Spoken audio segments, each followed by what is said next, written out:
Okay. Hey. Welcome to the stream today, guys. Hello. Hello. What's up? We got Josh the Hippie here, Josh Lorimer. Hey, everybody. Coming to you live, the two of us from sunny Arizona. We've been hanging out. It's been really fun. Yeah, this is the fourth day now.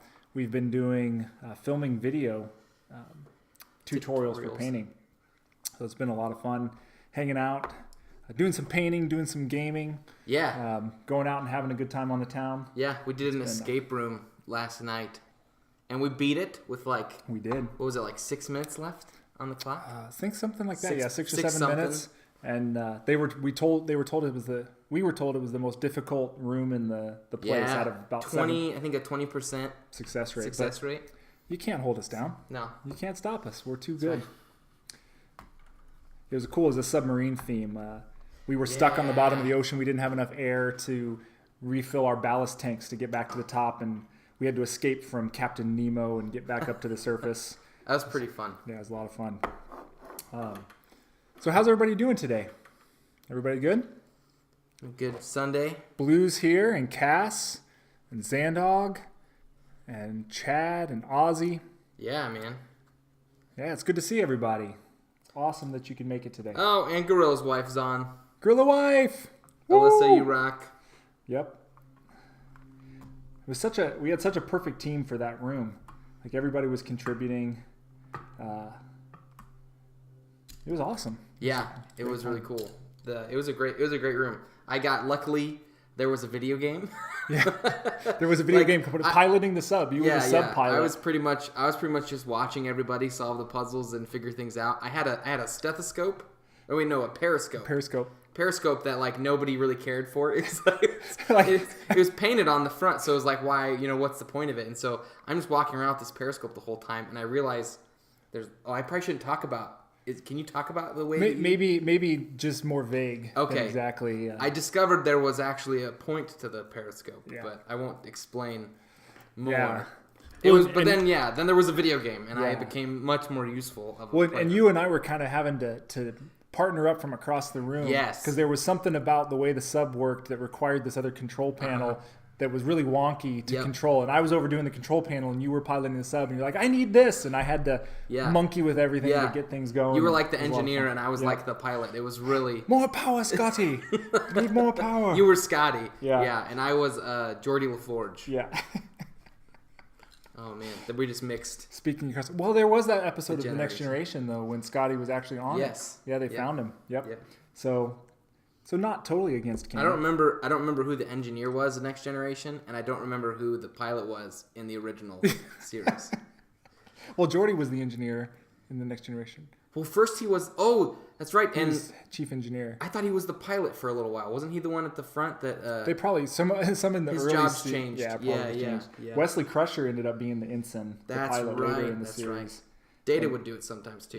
Yeah. Gosh. Later, because Geordie... Peas in the pod here, guys. We're just peas. Yeah, he wasn't in the show all the time, Wesley. He went off to Starfleet and stuff, and then Data was the second option to pilot the ship behind a 14-year-old kid. Yep. Well, if we can't have the 14-year-old kid, I guess the android is a suitable replacement. Never thought about that before. Dude, this is pretty funny. Put stethoscope on roof of sub. You guys, I think we're underwater. That's awesome. It was a really fun escape room, and there were little window hatches in each room, on the edges. Yeah. And when you moved the ship in the video game, what you could see through those window hatches moved as well. That was just really, really it was really intuitive. Neat. And the door to enter it looked like an undersea sub hatch. You had to... it was awesome. Yeah, they put a lot of effort into that room. They did a really good job. I actually didn't think... I originally didn't think I would like escape rooms. I thought they would just feel very, cheesy. But totally wrong. Totally misjudged them. That was a super, super fun hang. It's a little funny to me that you've got my logo right next to my face. So it's I gotta just, stand... The likeness is uncanny. It's almost it really is almost perfect. My buddy Dan made that. Yeah, that's awesome. We thought we'd show off kind of what we've been working on. I like that you say we. I haven't touched a single miniature with a paintbrush. But I do, even though I haven't, I do feel some level of ownership because I just been here the whole time watching and filming. Yep. So this was before Josh got here. As you guys know, I've been working on the Atlantis Miniatures Commission. So some of their dwarves that are first getting sent out next month, he sent some to me to paint ahead of time. And just before he got here, I wanted to get a complete miniature done. And so I finished the barmaid for... the dwarves. So I gave her a green and red kilt. She's from the Flagon and Dragon Tavern. I don't know how well this is going to focus. My camera is a little bit higher than normal, so it's not going to be as close in on what I'm painting because we are going to be filming one of our videos during the stream. So there's cameras all around. We had to get the webcam out of frame. So we're going to have to sacrifice a little bit of the quality here. But the cool thing is, if you really like what you see and you want a high-def version of this, we'll eventually be releasing this video with high-def quality work on the banner. So 1080p. Yeah. You won't be missing anything then. Yeah. And so you can just hang out with us here and just chill. So I painted her right before Josh got here. And then when Josh arrived, we first started off working on the Hammer Maiden. Turned out so cool. So she's dual wielding stone hammers. Which is right up my alley. Anybody who knows me. And what was cool about the way that Atlantis Miniatures sculpted these female dwarves is, usually you see the male dwarves have these beards with all sorts of cool braids, and it's really, really wild. So he didn't want to give the females braids, which I think was a good decision. So he did these really intricate, crazy rear braids. It's like armor almost. Yeah. It's like she's got like hair plate. We were joking that all the female dwarves have +1 or +2 armor versus arrow attacks or rear attacks. So you can see better pictures of her on my Twitter feed. But yeah, she was fun. We spent almost 2 days. The first day was half set up and half painting. About 8 hours of filming. Yep, and then did some filming for her. So then we also did a video of how I did the base. Mm-hmm. So that was fun. The leaves and the grass. Yeah. And basing's actually a lot easier than it seems. I've never ventured into it because it always seemed very beyond me. You know what I mean? Like a whole nother level. But it was really simple. You seem to put together very easily. I was going to show. Cass said it's so tiny. So I was just going to show a reference picture of how large she is. Next to the quarter. She's roughly the size of a quarter. Mm-hmm. So all that detail that you see on the pictures online, you can kind of imagine a quarter sitting next to her. Yeah. It's about how large she is.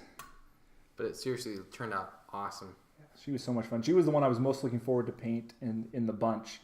Mm-hmm. So I was saying it's all downhill from here. Yeah. We got to paint 9 more of these, and I painted... No, just kidding. Then we did a whole bunch of different videos. Yeah, we did. So these are from the Banner Saga Warbands video game. And we did a video... Board game. Yeah, I keep saying that. From the board game. So we did a video on how to do shields.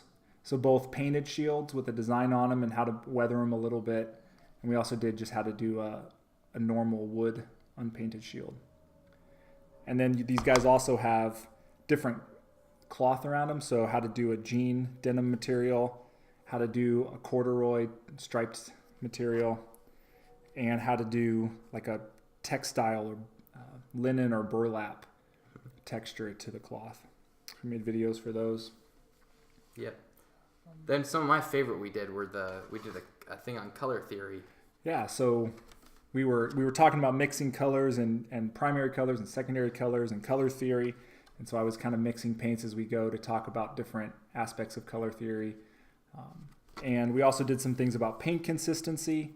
So discussing about different consistencies that you want to use for layering and glazing and base coating. We did brush care. Oh yeah, that was a good we did a video on brush care. So should be lots of cool stuff coming out from this joint venture. Today's video, the one that we're doing now, is probably the one I've been looking forward to. Not the most, because the dwarf was the most, but this is like almost just as much. Yeah, so we're going to transfer that design more or less onto that banner. And you have an example. we should probably explain that we're going to... We should throw out a shout out to Blues Light Painting, who's here, because he owns the model that has this banner on it that I painted. The Wolf Prowler, that Wolf Ninja model, has a really cool koi banner. And the technique I used to transfer the design over onto the koi banner is going to be the same technique that I used here.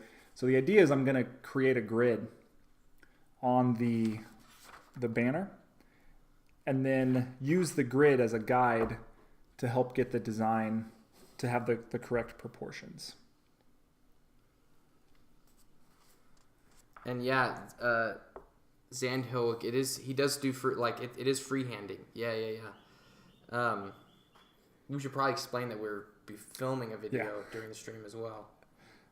Yeah. So, go ahead. I was just going to say, so what's going to be weird is every so often I'm going to turn to the camera and essentially not be talking to you guys. I'm going to be talking to a different camera, being a little more official with what I'm describing. And then the rest of the time I'll be painting and we can be, joking around and talking to chat. But we're actually going to be recording the video for this freehand while we're talking to you guys on the side. So he's going to edit the video later altogether, so our side conversations aren't going to be in the final version. But every so often I'll have to film sort of an official statement for the video and a description of what we're working on. So this will be fun. You guys get to see behind the scenes of the video that will eventually come out. Yeah. So if you're your usual camera angle is a lot higher up and less detailed than usual for your stream, because we're keeping it out of the way for our cameras that are filming, which will be really high quality. So yeah, so even though you won't get like the as close-up detail as you're used to on the stream, you will get a video eventually that has more detail than the stream has ever had. Yeah, absolutely.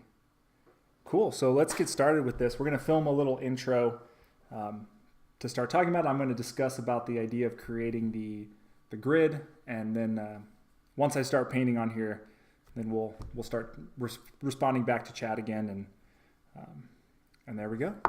All right. Are you ready? Mics are on. Everything's recording, so whenever you're ready. All right. Hi guys, it's Alan, aka Gorilla with a Brush, back with another video. Today we're going to be talking about freehanding a banner. I'm going to be freehanding this design, this rose with leaves and vines, on this banner.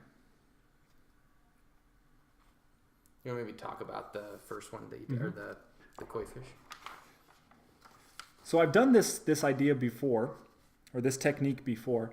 You'll notice in the picture that's showing on the screen right now, you can see the Wolfen Prowler model from the game Confrontation, made by Rackham Miniatures, and you can see the koi banner in the background. And what I did was I found some reference art that I really liked that I thought would work well with the miniature, and I created a grid over top of the design.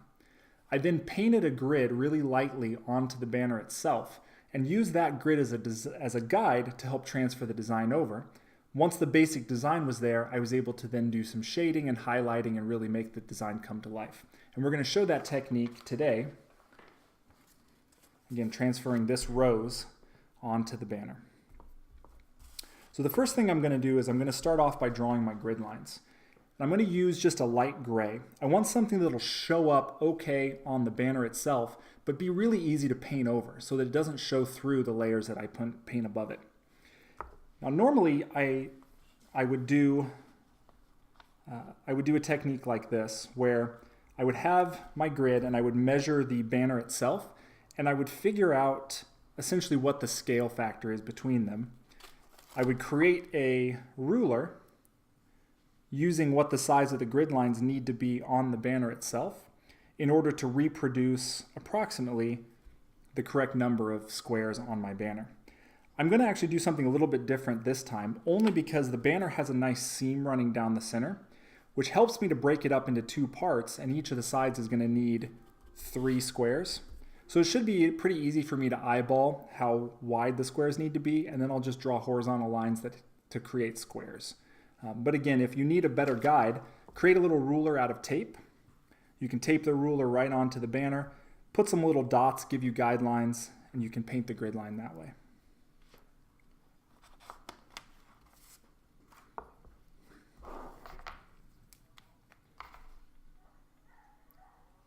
So starting off with a little bit of this light gray,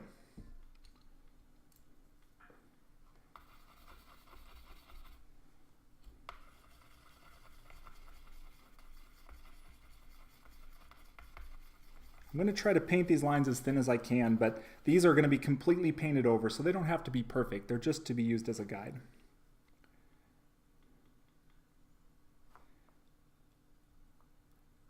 And you'll see as I go, I'm going to try to split this into three equal columns on both sides, and then I'll go back and do the horizontal lines.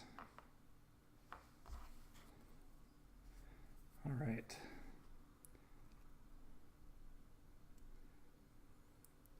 Very professional.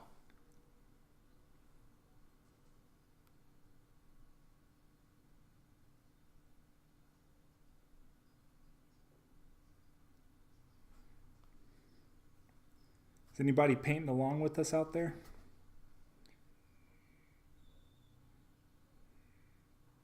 Zach's usually working on stuff on a Saturday afternoon. Blues light painting.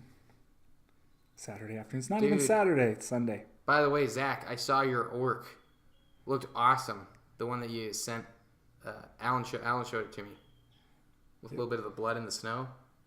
Yeah. That was cool. His, right? Yep, yeah. super legit, man. Yeah, we were talking about the whole story about why you chose that model, and we were holding up some of the Atlantis miniature orcs next to the dwarf and creating a little like scene to kind of imagine what in this world the dwarves fighting against the orcs, what that would look like. So do you eventually get rid of the lines? Yeah, I'm just going to paint right over top of them. They're just a guide. Might be something good to save to the video, maybe? Yeah, I think I did. Oh, did you really? Yeah, okay, when okay. I was saying I wanted something light that I can paint over. Oh, gotcha. I'm so focused on the camera yeah. stuff. I'll mention it again later. Cool.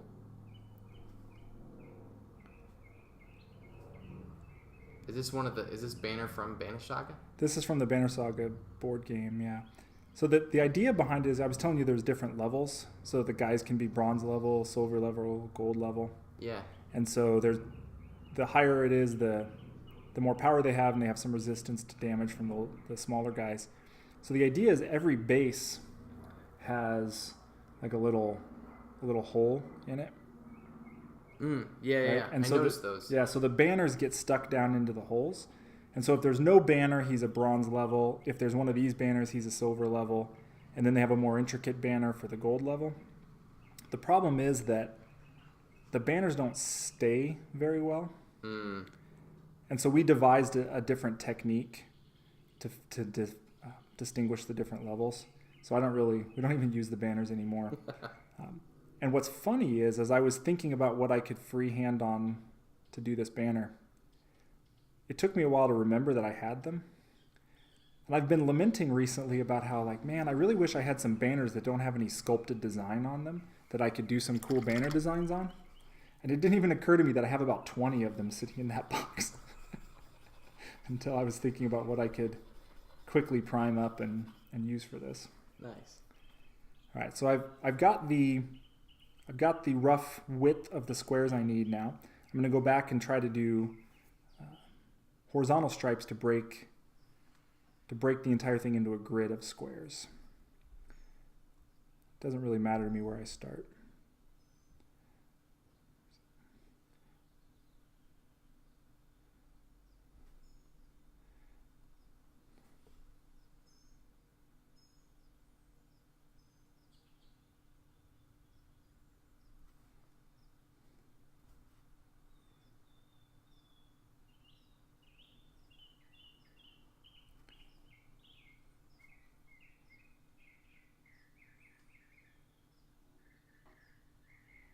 Does anybody say they're painting out there?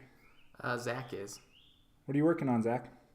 X-Wing minis for a charity tournament. Oh, that's awesome. There's what's her name? The person who's kind of famous for repainting X-Wing stuff. Will do cool nose art and other things. I'm trying to remember what something craft lights, or no. What's her? She did some for the Nova Open last year. Zach probably knows who it is.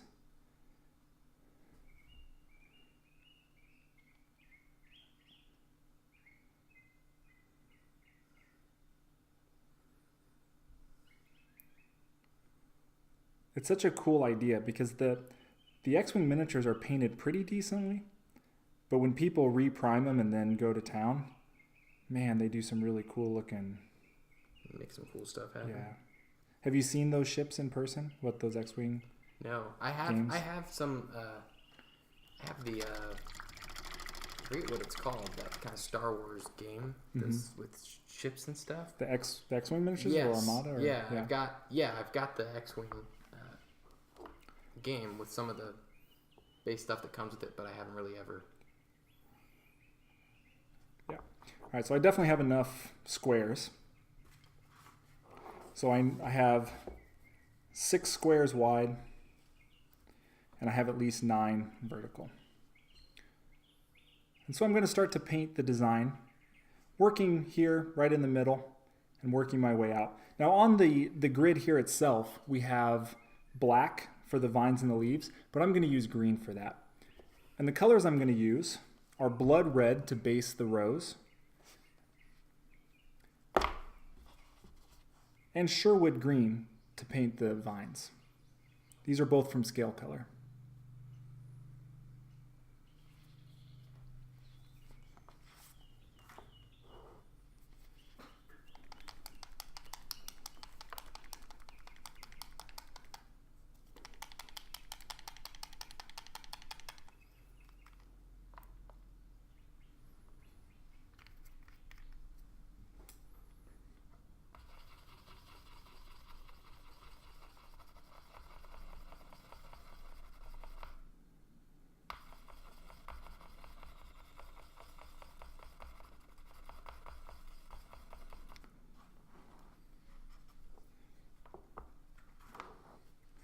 When you look at some of this inner detail on the rows, I'm not going to be able to replicate all of this at this scale necessarily.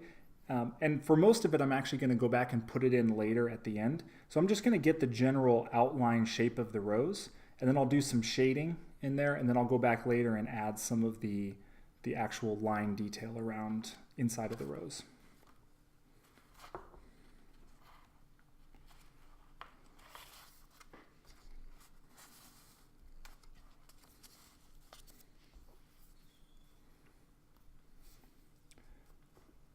So I'm going to start with that panel right there.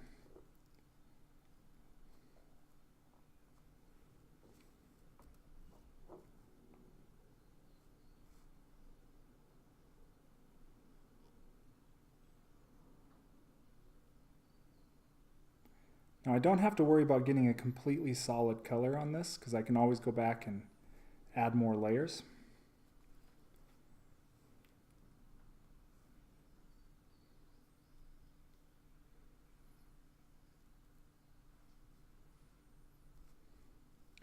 I just want to get the general shape of the flower first.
So that more or less outlines the entire red area. If you can see, there's a little bit of red in the actual initial design up here. I'm probably going to not paint that actually red. I'll just do that green with the rest of the vines. I'm now going to fill in the rest of this with red.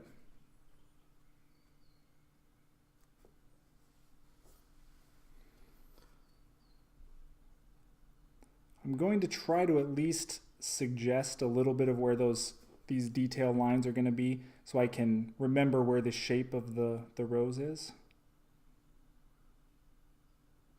It'll help me later. If I completely cover up all of that, then it might be hard to reproduce some of the shapes.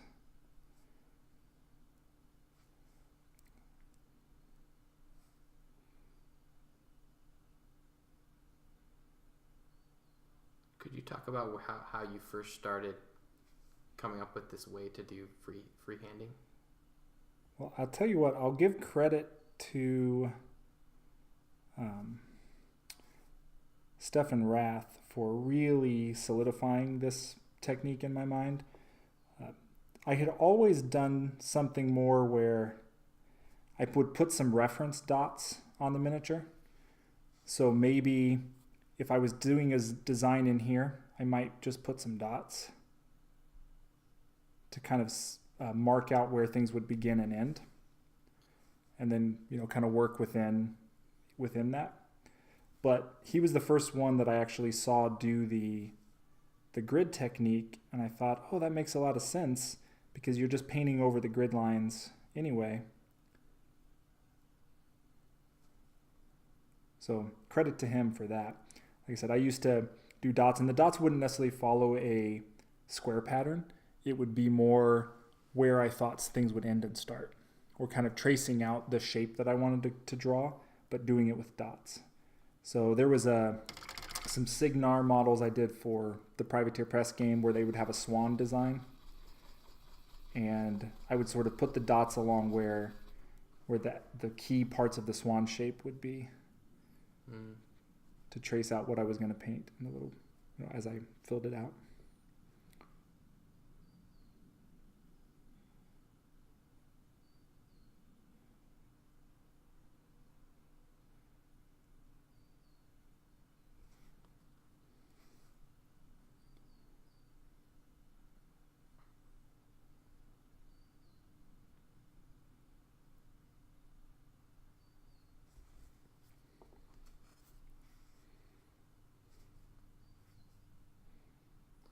It's really cool. I don't think I ever considered like doing freehand legitimately, but the way you break it down like this makes it feel a lot more like tangible.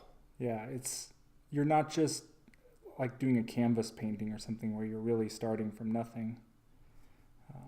That grid really makes a difference.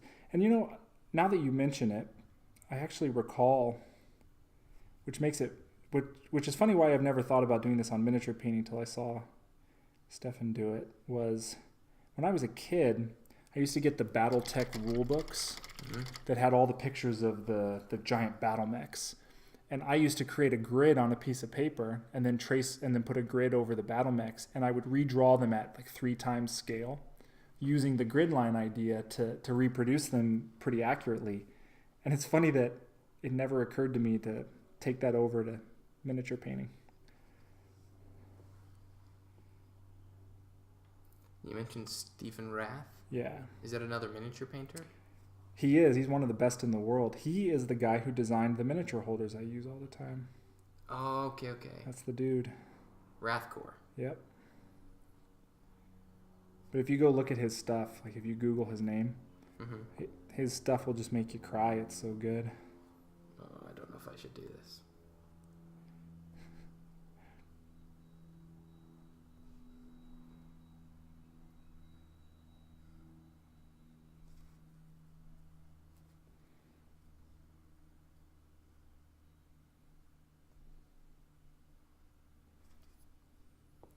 Oh.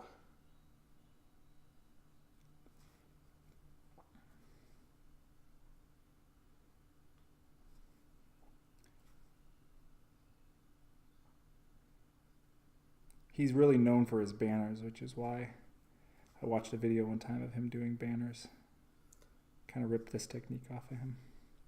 I'm looking at this Dark Rider. It's got like a lot of object source lighting on and with metal and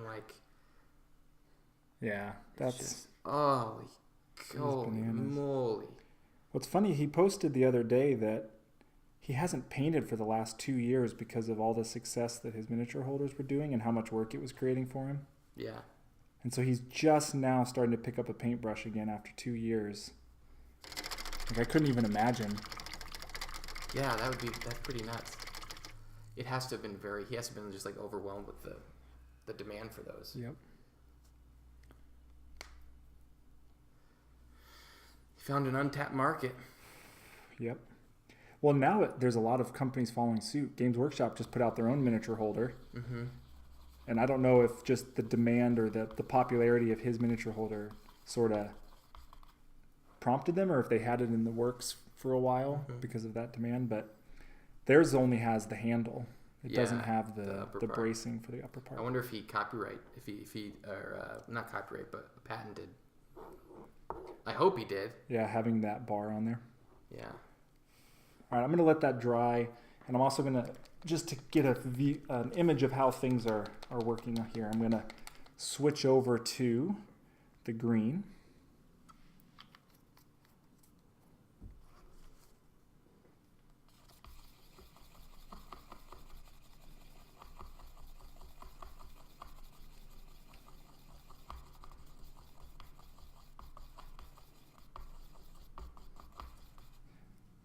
So I see Cass is commenting about, she said she remembered when you first talked about me on stream. Yeah. That was before I even knew you were streaming. Nah, you had just reached out to me that one time, and then you gave me some really good advice about miniature painting. Yeah. And then like a few weeks later, I saw a tweet you had put out about streaming, and so then I stopped by and I met Cass that day in the chat room on your stream, and she and Heath and everybody was so awesome and welcoming to me, and you guys all actually got me streaming on my own, and now look at us. Yeah, now we're hanging out in real life. Yep. It's kind of crazy, man. It's the...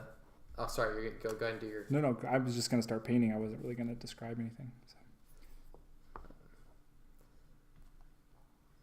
It's just cool, man. You just being cool and nice opened such a cool door for us to connect.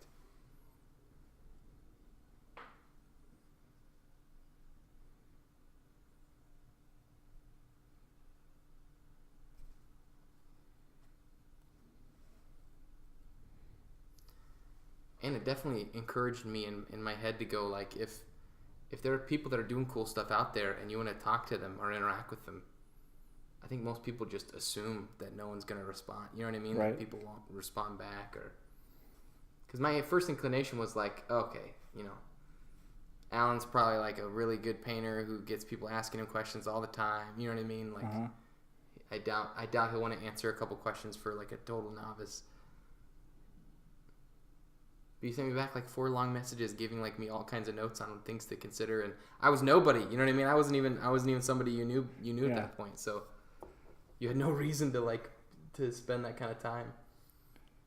I think I mentioned this before. This exactly how I met Zach too, Blues Light Painting, and now we're buddies also.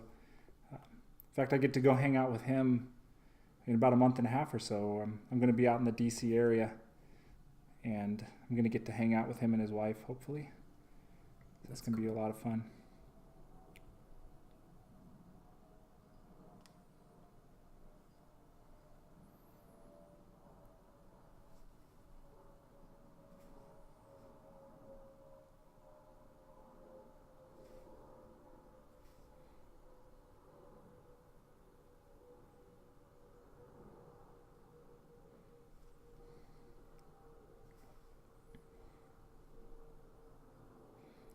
It's been crazy how well we've gotten along too these last 4 days. And I didn't think that we wouldn't get along, but it just feels like we're old friends. It's been a lot of fun. It's definitely been super just chill, low key, like no pressure. Super fun. Yeah. Josh got introduced to the idea of checking your bed sheets for scorpions. There's scorpions in Arizona, guys. They're like spiders with armor.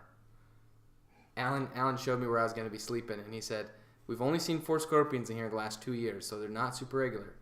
But if you see one, don't be a hero. Yep, gave you a little something to trap them in. A little glass, yeah. So far, I haven't seen any, except for that one dead one that you guys have in your garage. Yep. We use that to send out a warning to all the other scorpions of what happens if you try to get in our house. It's like nailing the body to the stake in front of your fortress. Uh-huh. Like, these were the last guys who tried to invade us. Well, you go on like routine scorpion hunts in your yard, don't you? I do. Especially as it starts to get warmer, I'll go about 4 times a week. I'll go out there in my yard and in the green belt behind the house. Yes, Cass. Terrifying is the right word. Regular spiders creep me out, but like a creature with like a weapon attached to it and like plates of armor, like as a carapace, that has the speed and movement and ability to climb of a spider. Yep. Nope. Mother Nature, you are freaky. Some people who live in houses where they just can't manage to keep the scorpions out, which is not a lot, but there are some really bad scorpion areas in the state. They will put glass, like large heavy-duty glass mason jars, and they'll put the bed frame legs down into those because scorpions can't climb glass. It's like one of the only surfaces they can't climb. And so then they can't get into the bed. That's kind of clever. Yeah.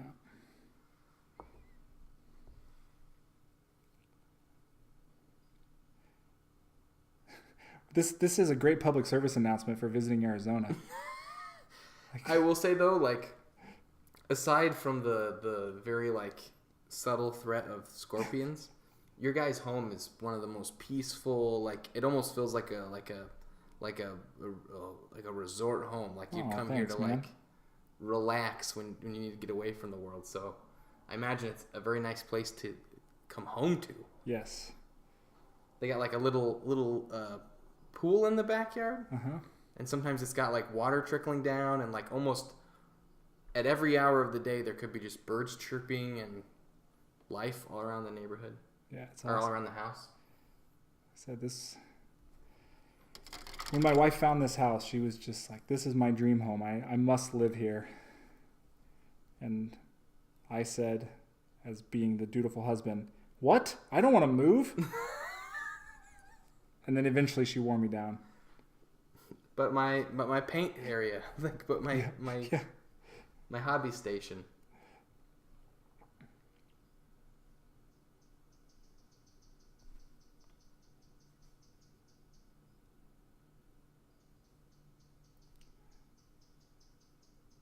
Now, as you do this design, you don't have to be too perfect. We're going to go back and paint in the background. And as we paint in the background, we're going to clean up all of the edges. So you really just need to get the basic shapes on your first pass. I was wondering about that. Yeah.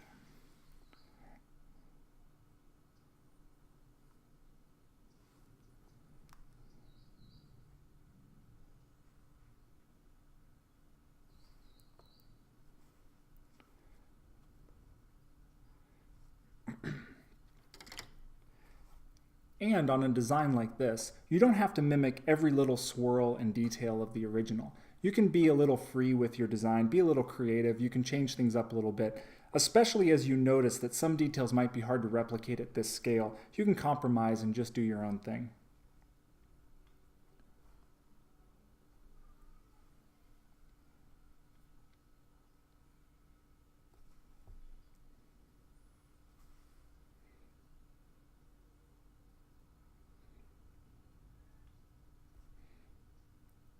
I have like a video voice, right? Where I change my tone for.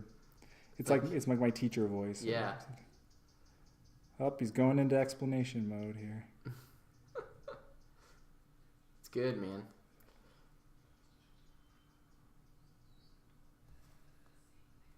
I'm super excited to see this thing come together. This is very different than everything else we've done this week. Yeah. It's already looking... It's looking awesome, yeah. Really cool.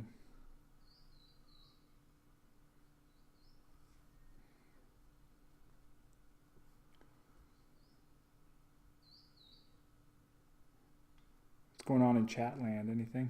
They're all agreeing with the nope about scorpions. They're telling me I should have brought my hammer. Oh. There's a colleague of mine from New Jersey. We're doing a conference presentation this summer in Phoenix. And so she's a co-author on the paper with me, and we're doing the presentation together. And so she's going to come out here and stay with us for a couple days. And she's already been kind of warned about the scorpions. She said she's going to bring plate armor boots and some kind of weapon to fend them off with. Nice. I'm going to real quick, before you do any other big explanations, I'm going to adjust the light a little bit. Okay. I don't know if it's coming from my big light, but there's a little bit of like glossy reflection off of the banner. It could just be the primer might be a little satiny. Yeah, that's what I'm guessing it is. I'm just going to real quick see if this will help keep you lit well without changing the... Well, that's no good. The cord is on my... Here. There we go.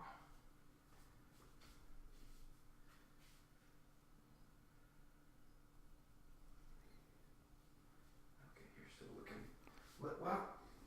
Over the cord.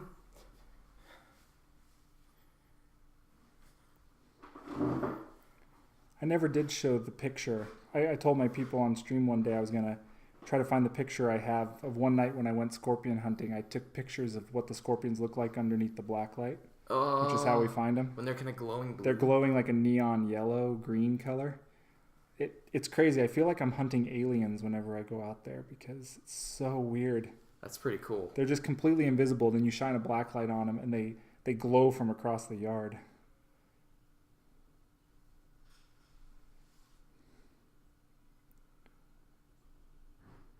And again, come visit sunny Arizona. You guys said there are just specific areas that are scorpion areas. Yeah, it kind of depends on what was here before the houses were built. I mean, scorpions are obviously native to the desert, but a lot of this area in the valley was first settled by people doing a lot of farming. And so if your house is built on an area that used to be farmland, you tend to not have a scorpion problem because all the scorpions were essentially driven out by the constant tilling of the soil for farm purposes.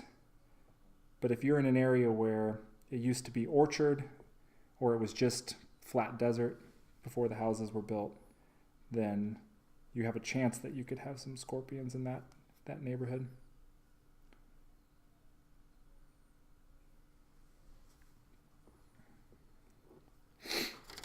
All right, that's pretty much my first pass. That's looking good, man.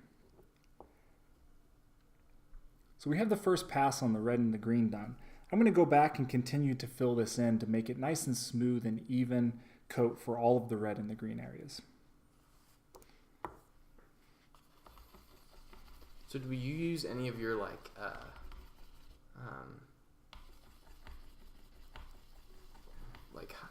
highlighting and shading stuff within the? Yeah, so I'm gonna do some of that after I get all the basic forms in.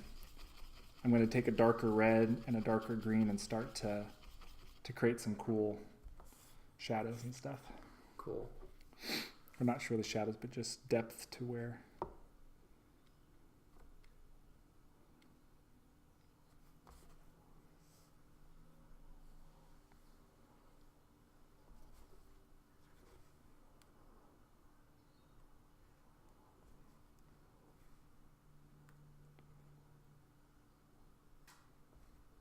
Cass, did you ever finish that model you were working on a couple weeks ago? It was some kind of was it like a druid or not a druid, like a ranger or a warrior or something? I'm trying to remember exactly what the class was.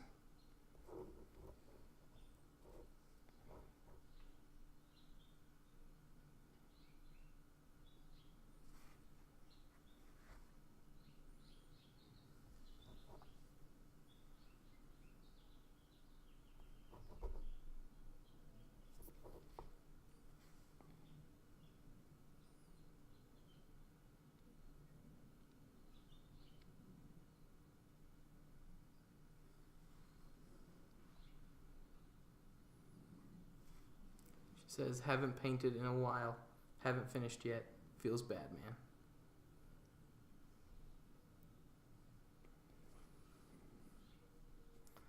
I haven't painted in a while either. So I get it. It happens. Life gets in the way sometimes, or your painting mojo comes and goes a little bit. That was especially true for me when I played a lot of the tabletop games. I'd kind of go through a playing versus painting phase, where kind of one would be high. I wanted to play a lot of games. I didn't care that much about, whether I was painting at that time. Mm-hmm. And then what would happen is I would start to play and I would find new fun army lists and things that I was really enjoying, but then some of those models weren't painted. And that would really motivate me to get back to painting. And I'd kind of switch over to spending more of my time painting and being really motivated for that.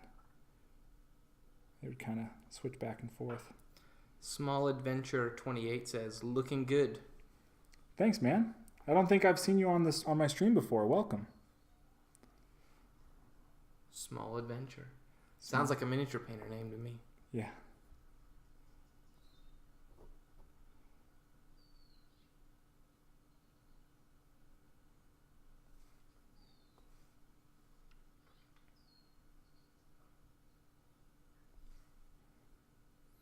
For real, I can't wait for you guys to see these series of videos.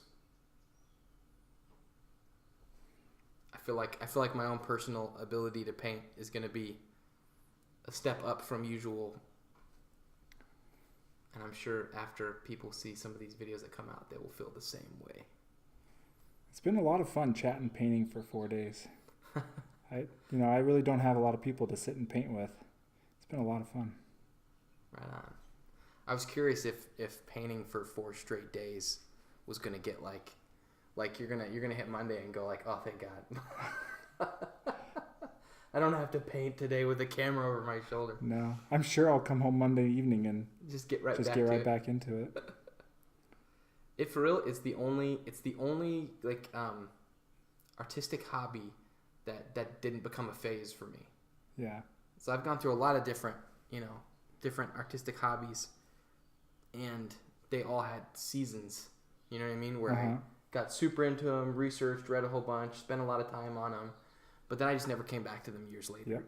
And miniature painting is the one that has stuck more than any. Well, I've tried different hobbies over time. I was learning to play the guitar for a while. That's kind of faded. But like I've been painting miniatures for 20 years now, and I still will have, like I'll be sitting at work or something. I cannot wait to get home and paint tonight. It's crazy. Right on.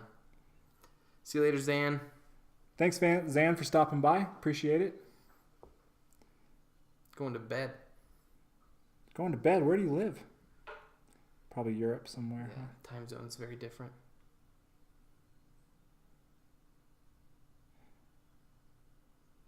My in-laws are in New Zealand right now. You know what's funny is? Mine are about to be. Wow. My in-laws are about to be in New Zealand.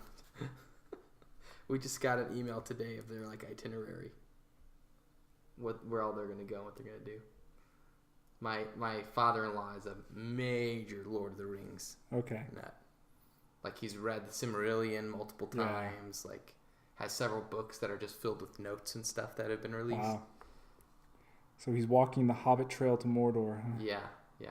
So I had a buddy, a dude who I actually taught videography to. He was my apprentice for a couple years.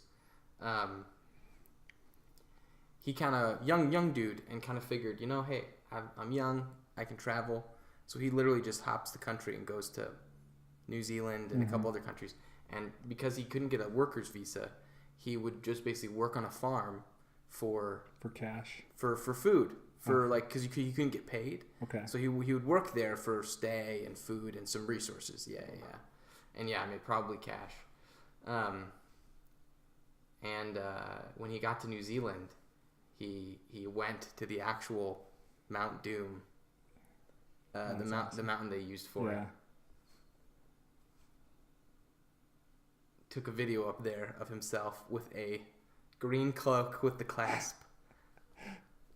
That's awesome. Did he go do some post-production, add in the lava and the... No.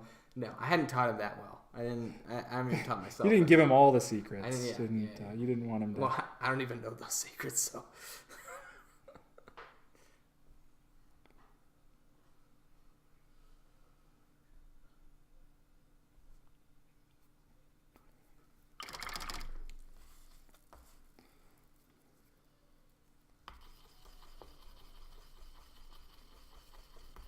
Something that's... Are you getting ready to move on next step? I'm just going to keep painting on the red, so I'm not going to say anything. Something that I've learned being around more artists is, I guess in my head, I always imagine that if you're an artist, everything, like a good artist, everything you do, it just comes out of your own head. You know what I mean? Mm-hmm. Apparently that's just a mental total fallacy that like like a lot of the illustrator artist friends that I have, they use reference images all the time. And they'll sometimes even get pictures of themselves standing in certain positions to know how to draw something a certain way. And then you start learning about the old, famous painters and artists, and a lot of them would use reference and made tons of sketchbooks full of just testing out how to do this and that.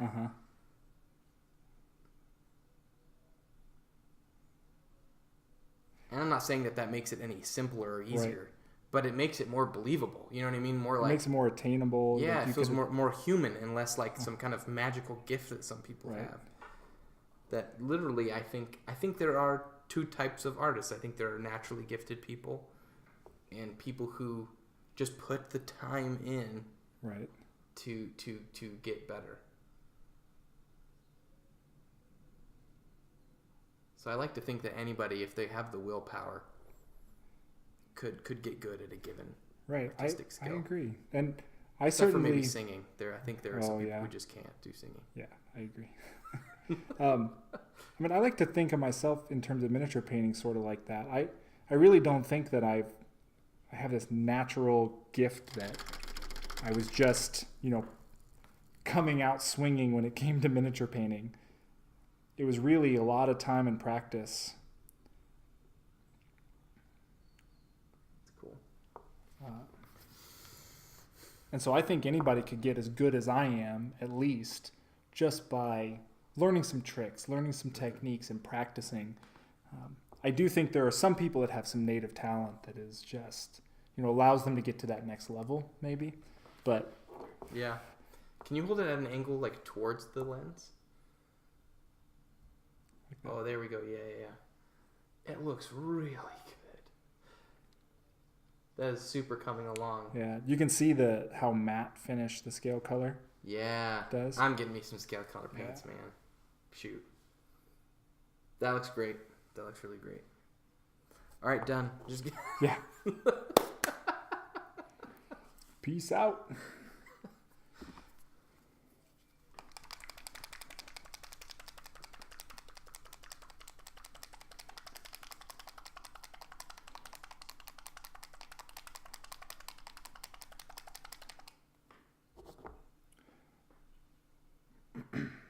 Actually, I should probably do the green next because the red is still wet.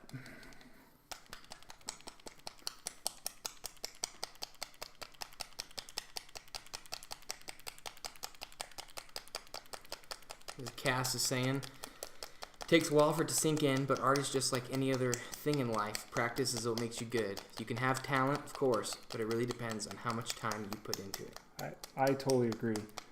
I don't think talent alone, even if you had talent, I don't think talent alone really gets you. Take you so far. Yeah, I mean, you look at that in like professional sports or something. Mm-hmm. You see a guy like Johnny Manziel or whatever has some kind of natural ability to play the game. He's just athleticism, whatever.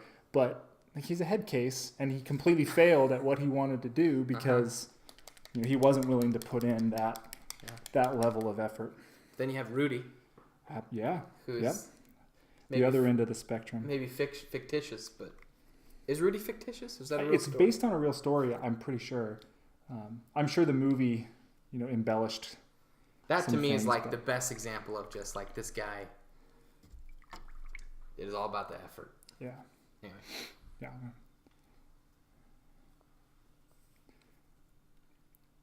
So what I'm going to do now is I'm going to start to shade the green areas to add a little bit of variation to the color. I'm going to use Scale Colors Ardennes Green, and I'm going to mix up a really thin glaze.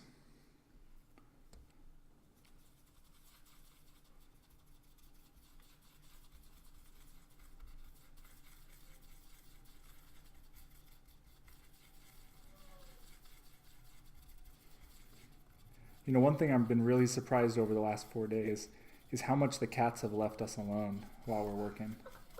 I mean, you guys have seen on my stream, I can barely have a 2-hour stream without a cat like climbing over my paints and sticking his butt in the camera and all of that kind of stuff. So the fact that we haven't had all of that has been kind of nice. Just a few times when we've had a cat off to the side moaning and eating potato chips. Could you please eat potato chips more quietly, cat? I'm assuming Sancho's the one who's getting in your way. Oh, he is, yep. He's very demanding of attention. I think one time when Alyssa and I did the stream together, Diego was the one who was in the background running back and forth. Like, she had her, you could see the kitchen behind her, and he kept jumping on the counter and like running back and forth behind her. And I remember Cass seeing him and then later saying that she wanted my cat as a potential present, like a gift for the giveaway for...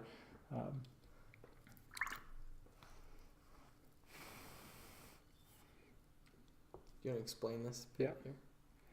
So I'm going to just be lightly glazing the green areas. And I'm going to focus on glazing towards any break between any two green areas or up against the flower. So load your brush with the very thinned paint. And I'm just going to start brushing towards the breaks.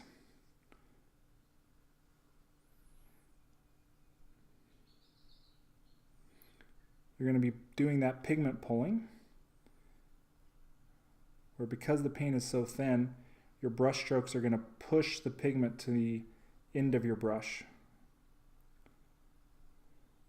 the end of your stroke.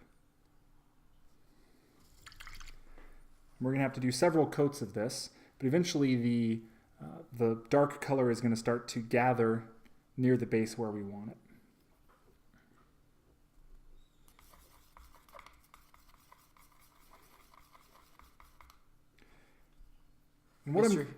Sorry. Go ahead. No, go ahead. Mr. Heath is asking what you're working on. So maybe for anybody who hasn't... Yeah, let's take a quick little thing. Yeah. So to kind of recap, so we've been working on a bunch of cool videos over the last few days. We've done videos on how to do denim texture. We've been doing videos on how to do like a corduroy texture, how to do wooden shields, both painted and unpainted. There we go. Painted and unpainted. We did an entire video from start to finish on painting and basing this female dwarf from Atlantis Miniatures. This might be a good time to pause. I need to swap out the go audio ahead. for the... Yeah, go ahead. Okay. And we also did some cool videos on color theory, where I was mixing colors and talking about different aspects of color theory. We did some paint consistency discussions. I did brush care. So we're going to have a bunch of really, really cool videos coming out. So today we actually are doing a stream while we are also recording our final video for the 4 days when Josh is out here. And so today's focus is to paint a banner.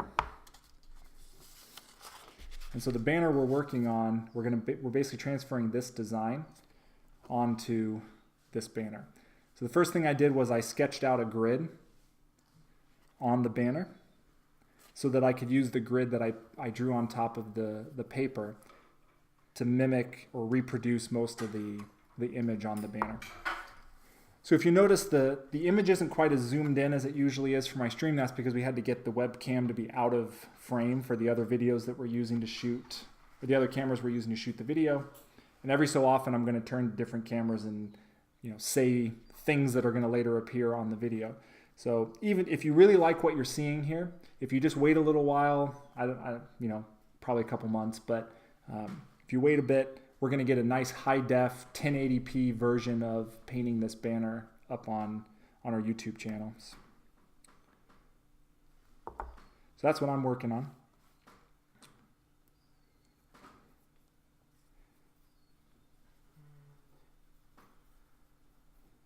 Am I able to say things for the video? Yeah. No. Okay. No, I might need a pause. Sorry. Yeah. No worries. I've got a.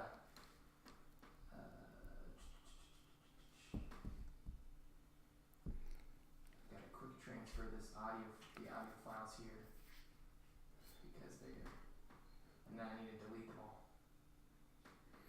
What's going on here? So, yeah, Cass says she could remember hearing the cats meowing during some of those streams too, just moaning in the background. Yeah, they really weren't happy that both Alyssa and I were not available to give them attention, because, you know, as we know, this is their house and we just stay here. Yep. And so they weren't very happy with us that day. It's going to take about 8 minutes to transfer that. Yeah, no worries. We can just chat with people here on stream. Cool. So Chad's getting snow. Cass said she's supposed to get a little bit of snow. Man, you know what they're going to get in Arizona? Not snow. Yeah. Cass says she wants sunshine. Mr. Heath is sick of snow in Minnesota. Can't wait for it to melt. It's going to be warm in the 50s coming up. Yeah. Yeah, it's been nice experiencing better weather here in lovely Scorpion, Arizona. Yeah. We were walking around out in, we were calling it if you guys watch Parks and Rec, you know, there's Eagleton and Pawnee, and how Pawnee is kind of like the normal people live there, and Eagleton is all the people with their noses up in the air. So here in the valley, we have Scottsdale, which is sort of famous for being a place for rich people and people very bougie. Very bougie. All the people from around the country who want to have, you know, vacations with spa days and things like that will come to Scottsdale, or they'll have their plastic surgery vacations. Yeah, where they come to Scottsdale and do nitrous that. ice cream. Yeah, we went to an ice cream place, and they don't just make your ice cream; they make it with nitrogen gas. And it was really delicious. But I don't know that it was worth the bougie prices that they charged for the blast of nitrogen gas when, you know. Regular ice cream's just as good. Yeah, exactly. Yeah. It was cream and sugar and delicious, but, you know. Yeah. We had to wait like 20 minutes for our bougie nitrogen ice cream. But it was really fun because I'm walking around going like, oh, this is beautiful. It's a beautiful 40-degree, like, or what was it, like 60 degrees? It was like 60, 65 degrees. Beautiful, but some of them were kind of like shivering. We're in coats. And, yeah. It's all what you're used to, man. This is. I've been acclimated to the Nebraska weather, which is something. You were saying I wish I had shorts on right now. While you're walking around at night here. So it's like a nice summer evening. Nitro coffee. You were telling me about that. Yeah, the nitro coffee, and also when they do nitro stouts, the nitro beer that they put the nitrogen in, makes it super creamy. Yeah, I first tried the nitro coffee just a couple months ago. It was crazy. Can I take a look at the forward pause? Just how good it was. And I usually put cream in my coffee, and it almost tasted like it really tasted like it had cream in it with no cream. That was how smooth it was. It was great. That's cool. Man, it's looking good. Sorry to have paused it. No, you're totally fine. Here. I might need you to explain using the second tone thing again, just to make sure we have that on the good mic. Yeah. You can't even tell that it's on there yet, so we can just pretend that we haven't put a first coat down. Well, I can always put the audio underneath the first coat and all that jazz. Nitro cold brew. What do you think is going to be your next big stream model? That's a good question. Yeah, I got to finish Allie up.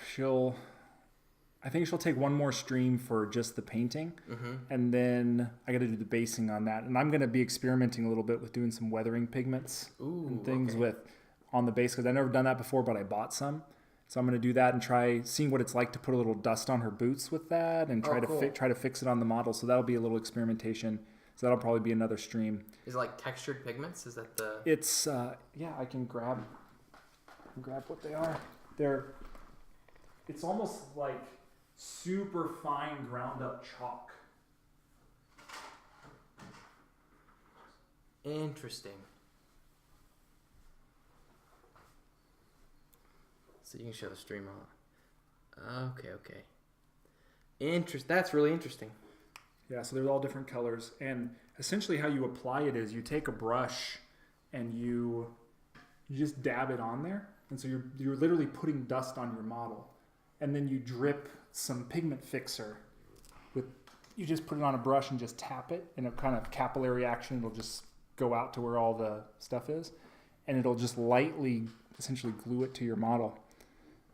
Wow, that's cool. And so this is the stuff that a lot of people use to do weathering and just really natural looks on like a tank or something that's supposed to look really realistic. That's really cool. I'd never heard of that before. Yeah, so I've heard about them for a while. I've never tried them.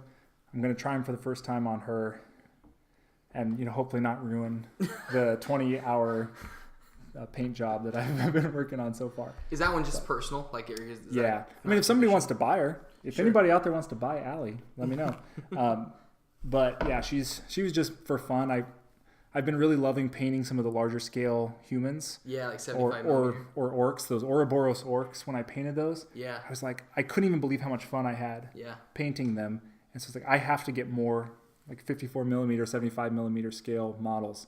So I've been accumulating a bunch of those recently. So I want to get into more of those.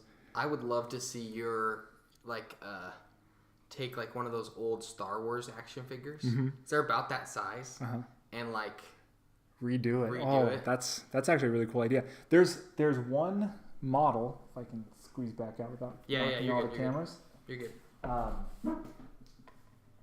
So a lot of people have been painting her. Like a specific miniature? Yeah. Try to find her. Chad, I got no thoughts on Pathfinder 2nd Edition. I only played Pathfinder 1st Edition once. Do you know anything about 2E? I've never played Pathfinder. I usually am the GM for our group, and my preferred system is Warhammer Fantasy Roleplay. Yeah. And so I just tend to run that, and I don't really... Nobody else will run games for us. It's just always me, so I just use what I like and what I know. So there's this. So this model's done by Black Sun Miniatures.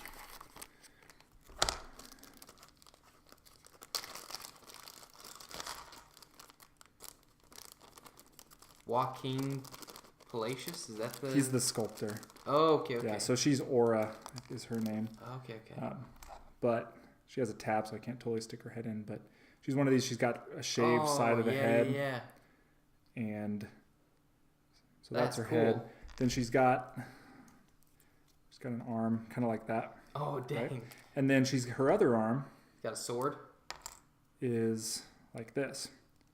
Right? So she's got a sword kind of down at her side.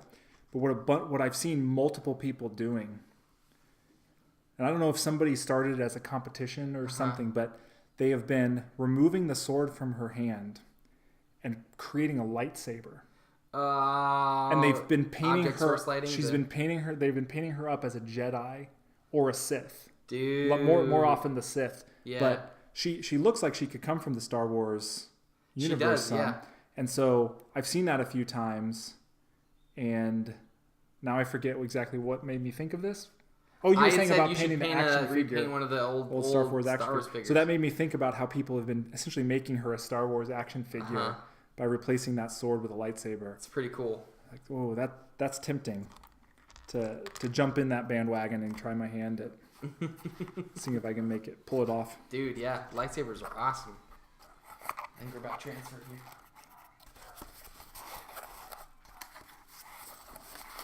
Okay.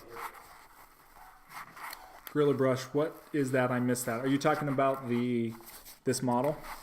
I'm sure that's probably what he's asking about, right? Cass, see you later, Cass. Hopefully you can get back soon. She's stepping out to go get some food. Right on. So I think he was asking about this model. So this model is from Black Sun Miniatures. It's Aura. It's O-R-A is her name.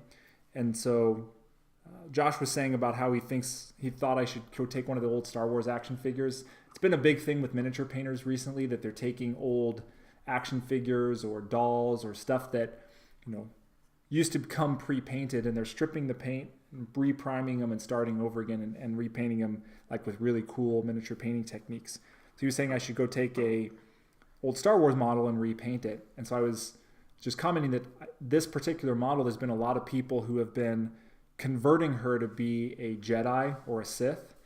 And so they take her sword and they replace it with a lightsaber and then do some cool object source lighting painting on the miniature.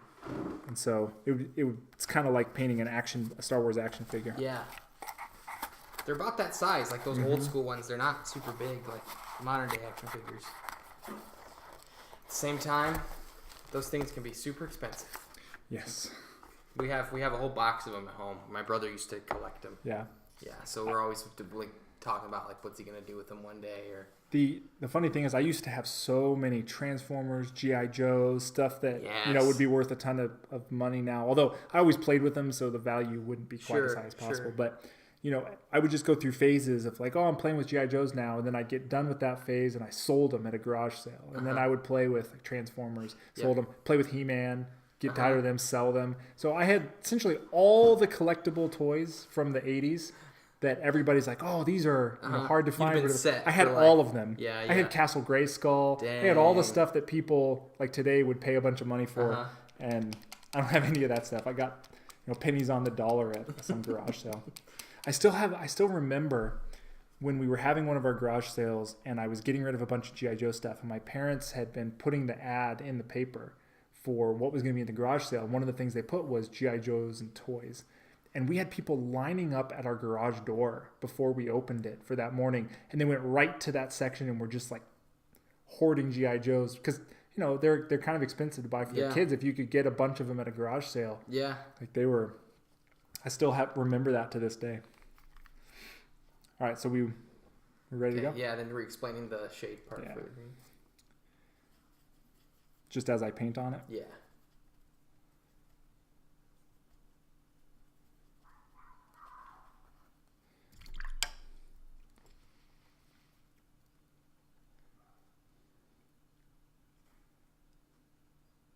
So as you apply this green paint, what I'm going to do is I'm going to pull it towards the transition points. So towards where the green meets the flower or where any green meets other green.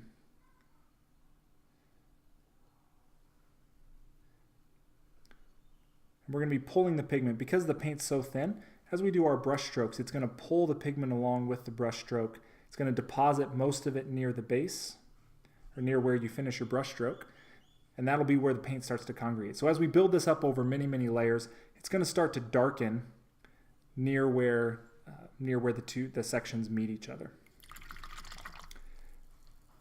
And to save time, I'm going to go back and forth now between the green and the red. So I'm going to mix up a shade of deep red, and I'm going to essentially do the exact same thing I'm doing with the green with the red flower. Except in this case, if you look at our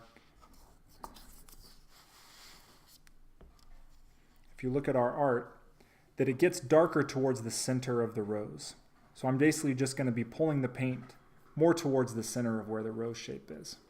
I was looking at the wrong camera. I'm just going to be pulling the paint towards the center of where the rose shape is located.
Now, as you do this, you don't really have to get you don't have to be too careful. If you paint onto the gray areas, the back primary areas, it's fine because we're going to end up painting over all of that anyway to tidy up all the edges and work in our background color.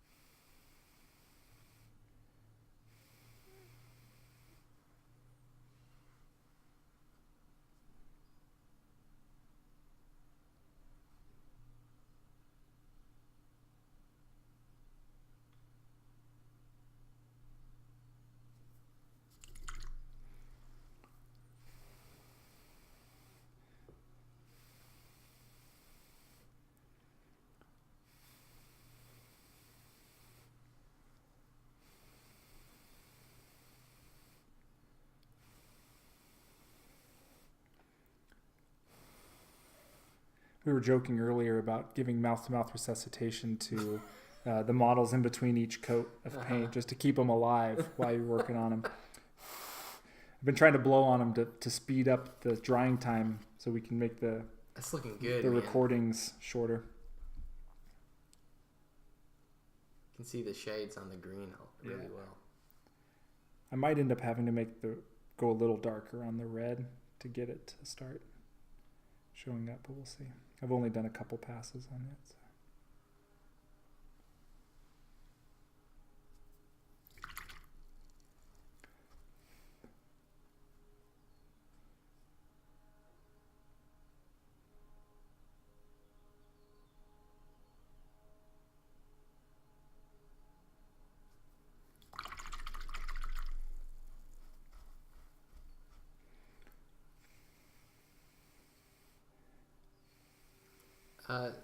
Zach's asking, so when is Project Airbrush a go, Alan?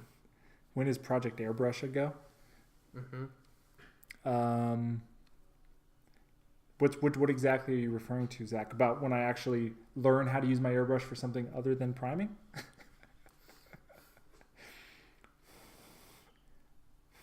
Well, Zach, when are you going to come out to Arizona and teach me how to use my airbrush? I mean, come on. You can't expect me to learn these things off the internet or like on my own.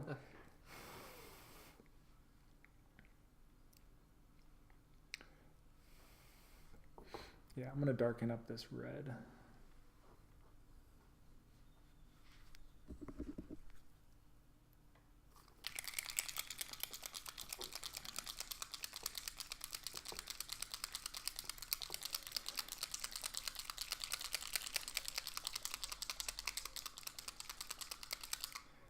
So now that we've done a few passes with the red, I'm going to darken the red a little bit and then continue to go with the green and the red for more glazing passes. Let me use a different. I don't want to use the fantasy and games line if I can help it.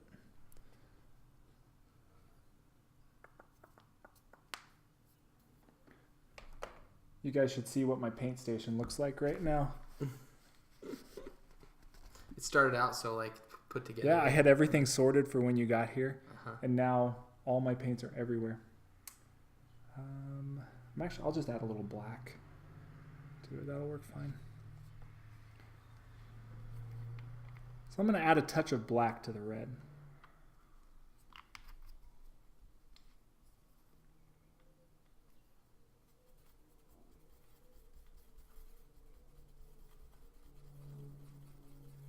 That'll work really well, I think.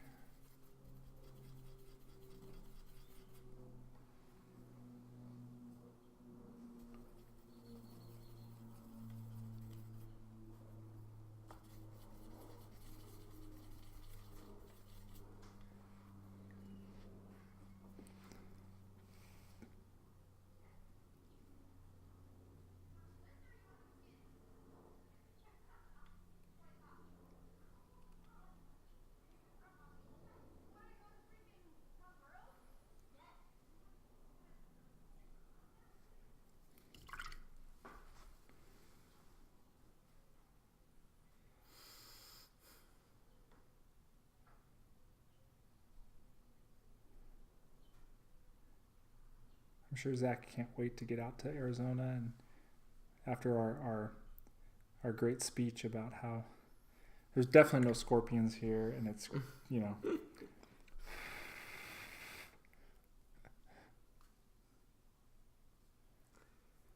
Like something's going on with Be the Beast.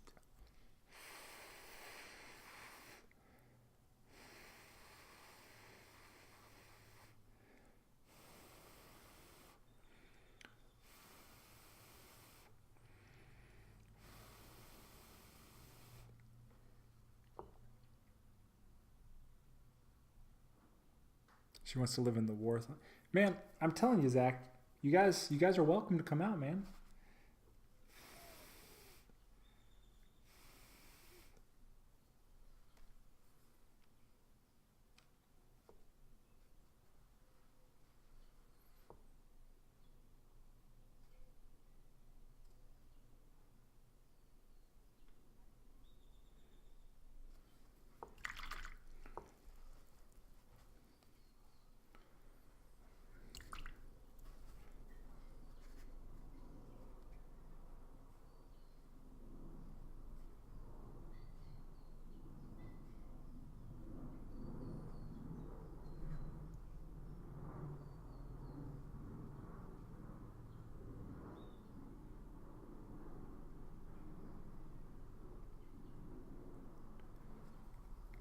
So what would you say are the one or two most interesting things you learned those last 4 days about painting? Man, definitely the layering and glazing are probably like the things that I'm going to bring back with me the most when it comes to just there's no real shortcut to a good transition in a model or in a paint job. That just steady, really thin layers over and over again, are what make it work, and then how glazing brings it all together. That might be one thing. I don't know if that's one or two things. Yeah, but that's definitely the biggest. I don't think I'm gonna see myself doing anything but that from now on. It's just too obviously awesome. You know what I mean? It just makes the model look so much better. And those transitions look so good. And that glazing really allows you to experiment with your highlighting and you weren't really afraid to use a tanner color on the green to highlight it, and because once you glaze it, it brings it back in. It wasn't I always felt like I had to use a higher light of gray, of green, you know what I mean? And color theory stuff. That's number 2 for me. The whole using complementary colors for shading and highlighting. Awesome. That's really cool. I don't know if I'm gonna be able to apply the color theory stuff as easily as I'm gonna apply the. Well, it just takes practice, and it's just like the other skills. Just getting used to seeing colors next to each other and trying different things, and just doing weird what happens if I mix these two colors together? What's the worst that can happen? I just don't put it on the model, or if you put it on the model, you don't like it, you just paint over it, right? Yeah. So, and I need to keep a visual journal of all the different paint combos that I put together. Because it's been cool how with different models that we've done on the videos, you've got actual recipes that you've kept. I was showing you my book a little bit earlier. I think I showed it on stream the other day. Somebody asked me about how I did some particular color on a model. And that guy just happened to be lucky that the model he was asking for was during my 6-month period when I was really good about writing all my color recipes down. And I was able to walk him through step by step what I did. I need to do that more often, but I just get so much in the zone when I'm painting that you just go. I just go, yeah. Hey, this is a family podcast. Sorry. We got our back door open and there's people walking in our, the park behind our house. Just and cursing them. Cursing, yeah. Hopefully that didn't get picked up. Youths. So I actually think getting really close to Next step. I might do one more pass. It's just amazing. Each step, you can't see the transition, but it's impossible to ignore it now. Yeah. So I don't know how well it's showing up. Once it dries, it'll show up really, really cool. This is that mirror image thing, like the last night on the... So it's not super in focus, but I'll definitely show pictures of this on the Twitter. On the Twitter. You're showing your age there, Al. Whoo, doggy. On all the kids. All the kids on their Twitter. On the Twitter. On the Twitter. On that internet thing. On that internet thing. No. Yeah, it's looking real good. I had somebody twerp at me. Am I saying this right? They twerped at me.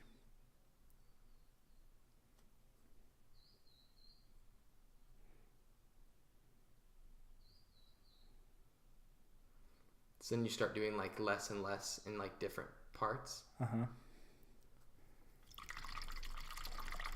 I just want to concentrate it on the part, like keep darkening it as I go more. And so...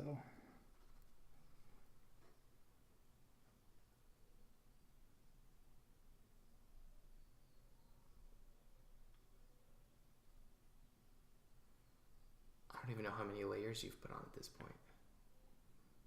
I don't either. I've kept track.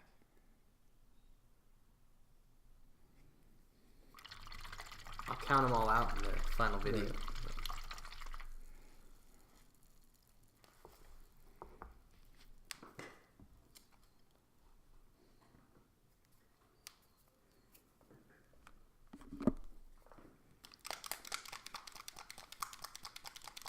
Yeah, shame on... Don't they know those youths? Don't those youths know we're working on videos?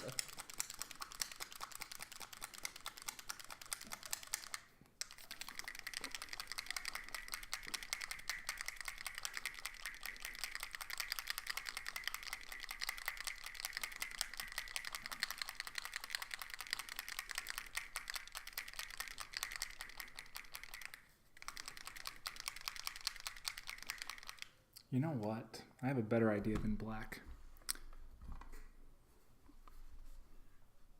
Let's do like a really dark blue. Oh, nice. Yeah.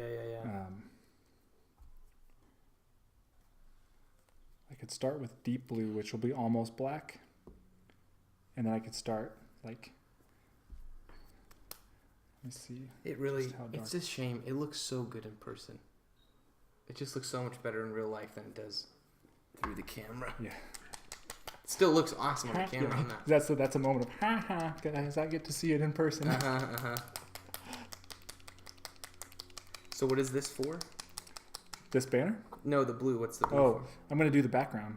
Oh, awesome. So I just think I was gonna do black, but why not have a little color to the banner, you know? That's cool. So I think this navy blue by Scale Color, I think is like, that might be, it'll be really dark on the first coat, which will be good. Because I want to use the same thing to go in and do all the edging. Or maybe I'll do black on the rose just so it doesn't add blue to it. But I guess if I do really thin lines of the blue, you're not really going to tell that it's... Dude, you're the pro, man. I trust your judgment. We're all in trouble. All right. So now that I'm happy where the rose and the green colors are, I'm going to start doing the background. And I could do the background in any color. I was originally thinking black, but now I'm going to use a dark blue instead because I want to really add some more interest to the banner, add some more color.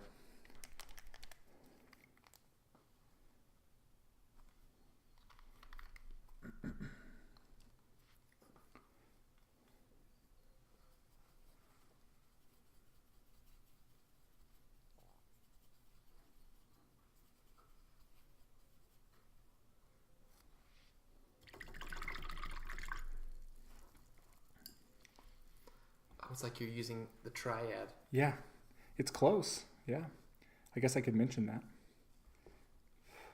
If we want to call back to the video. Sure. I mean, your call. Yeah. I can always edit it out anyway. Yeah. I mean, we really have complementary colors here with the green and the red, and the blue is just almost completing the triad because it's kind of a yellow-green. Uh-huh. Yeah, we can say that. Now, one of the reasons this blue is a really good choice is that we've almost created a complement. One of the reasons I think this blue is a good choice is we've almost completed a primary triad here. If you remember, or if you've seen my video on color theory, if we were to use a red, a blue, and a yellow, we would create a primary triad. This is a yellowish green, so we're really close to that. And I think the three colors are going to look really good together.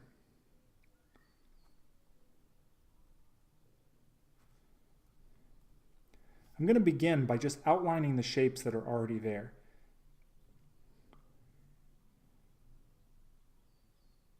Tidying them up and reinforcing the crispness of the original design.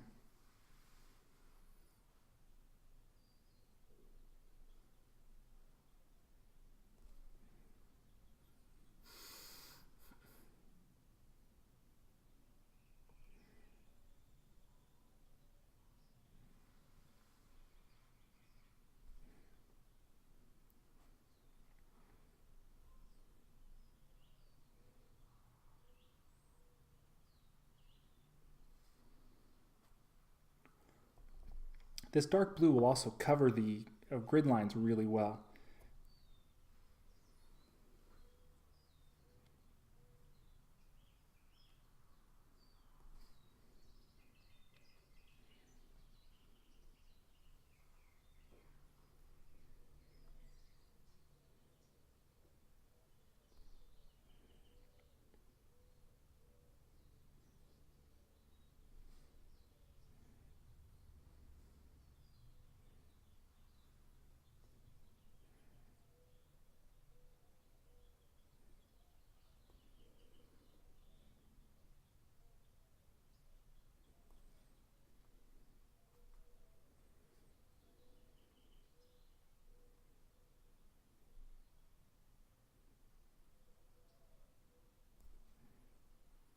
I feel like I need to hold my breath. Yeah. I think I've mentioned this a couple times, that I find myself holding my breath when I'm doing detail work. I get it done and I'm like, oh, I feel really tired all of a sudden. And didn't we say, like, I either just ran a mile or I just painted some freehand. I know I did one of those two things because I'm exhausted.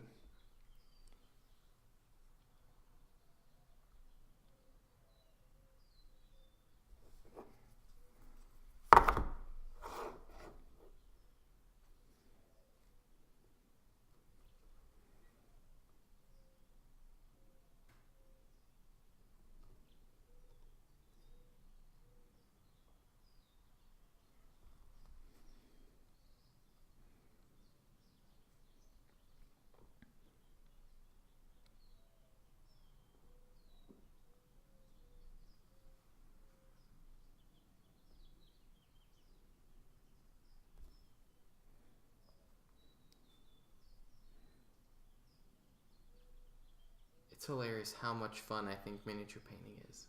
I agree. I know it sounds obnoxious, but it legitimately is one of my absolute favorite things. I've been sitting here for 4 days. I haven't painted a single mini, but I'm enjoying myself. Yeah.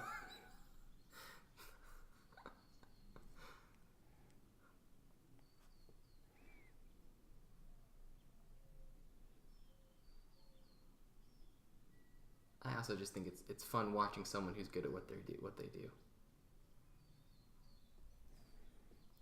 Yeah, it's been a blast. These 4 days are gone by real fast. Exactly, yeah. Which is nice, because I've been missing my wife. I'm excited to see her.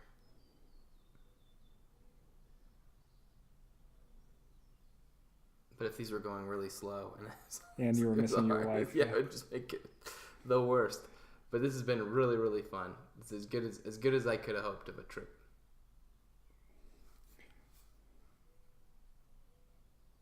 It's a fun way to finale it too, with a big stream and a really cool video. Yeah, we weren't sure if we were going to get enough time to finish or to get the stream in, but then we thought about how we could actually make it work to do the tutorial video during the stream. And then we were like, how can we not stream?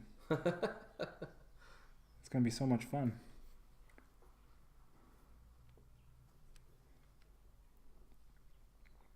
Everybody gets to see how the video sausage is made. Mm-hmm. What's up, Z-Bugs? Z-Bugs agrees with me on how much fun miniature painting is. How is it not like the most popular pastime in America? Seriously. Maybe because it takes 8 hours to paint something that's the size of a quarter. Yeah. That is true.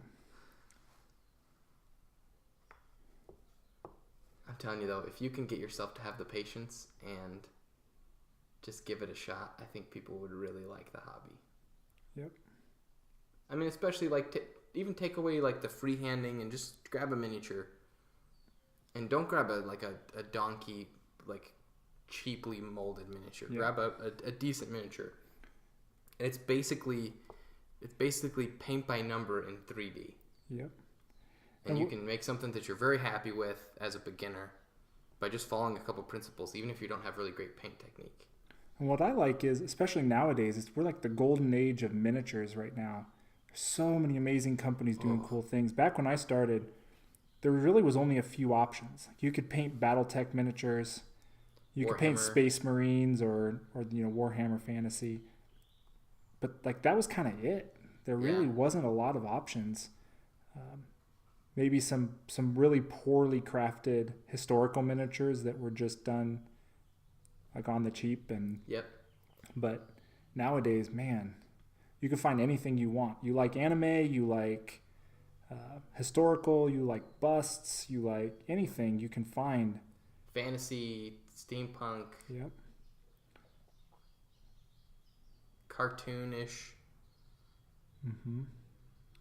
Cass is back. Hey Cass, what's up?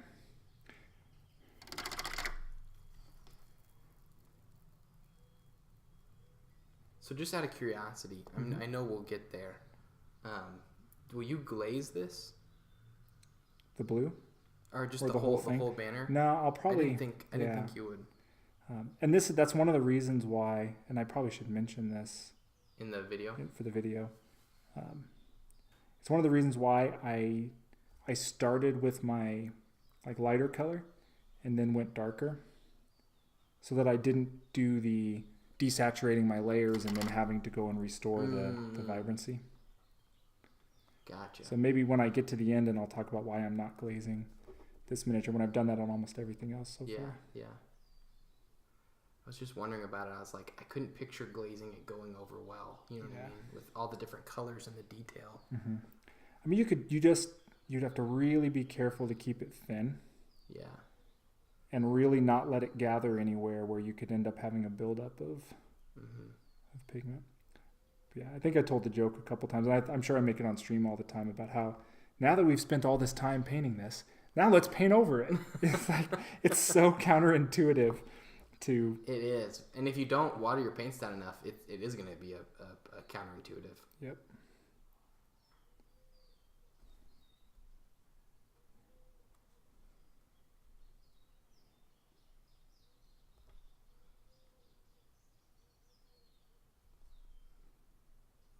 What size brush? Are you using a 000? This is the 000. Gosh, the king of brushes.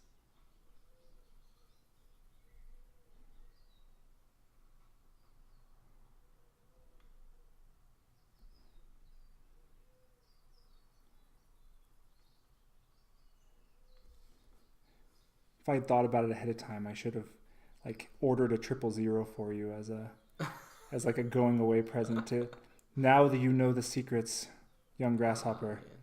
Go and paint miniatures. Oh man, I'm gonna get myself a 000. Best believe that. But I appreciate the thought.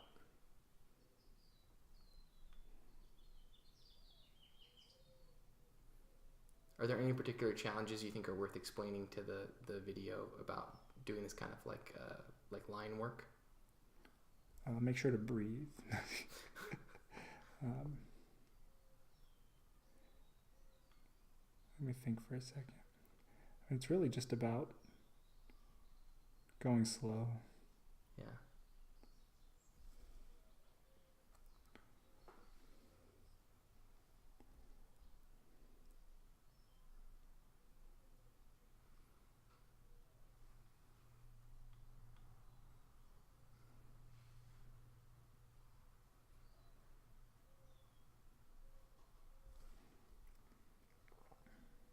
Can we get a reminders to breathe, for Alan to breathe in the chat? Can we just throw up some, like, remember to breathe? Keep breathing. That's hilarious.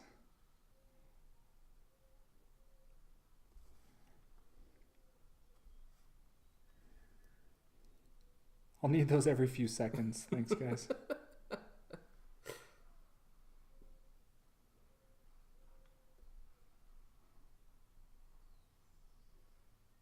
And then will you actually do line work inside the rows? Uh-huh.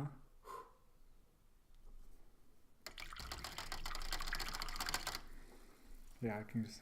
So one trick as you're doing this, or I shouldn't say trick. So one tip as you're doing this is to really go slow and take your time, but also to wash your brush every so often, just to make sure you don't get paint building up on your brush, because that really ruins the ability to paint thin lines. You should also make sure that your paint consistency stays somewhat thin, not too thin, but somewhat thin. If you feel your paint thickening up and it starts to show brush strokes on the actual banner itself, just add a little bit of water.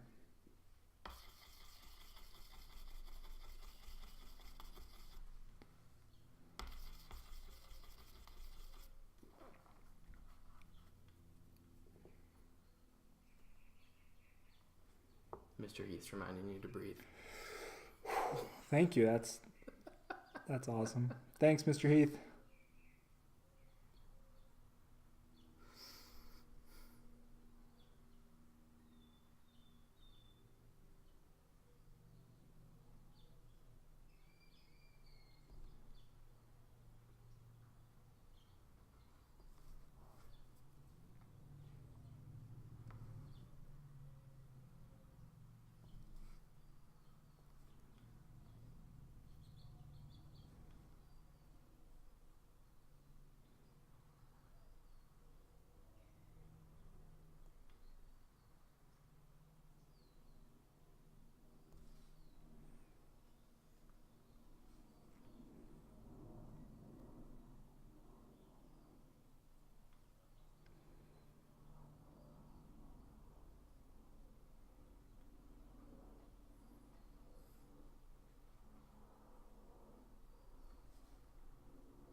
So I had somebody messaged me on Twitter saying that they're because of how much I keep recommending the Wheel of Time. Mm-hmm. His I can't remember how old his young son wants to see if they've got the books in the library. Nice. Audiobooks. Yeah, we were talking about that a lot last night too. That was super fun, man. I don't have a lot of people talk that book about. Yeah, that was a great dinner last night. My sister-in-law's husband, he's a big nerd like us. Mm-hmm. He's read all those same books, and we had a really cool discussion about fantasy literature and movies and all sorts of stuff.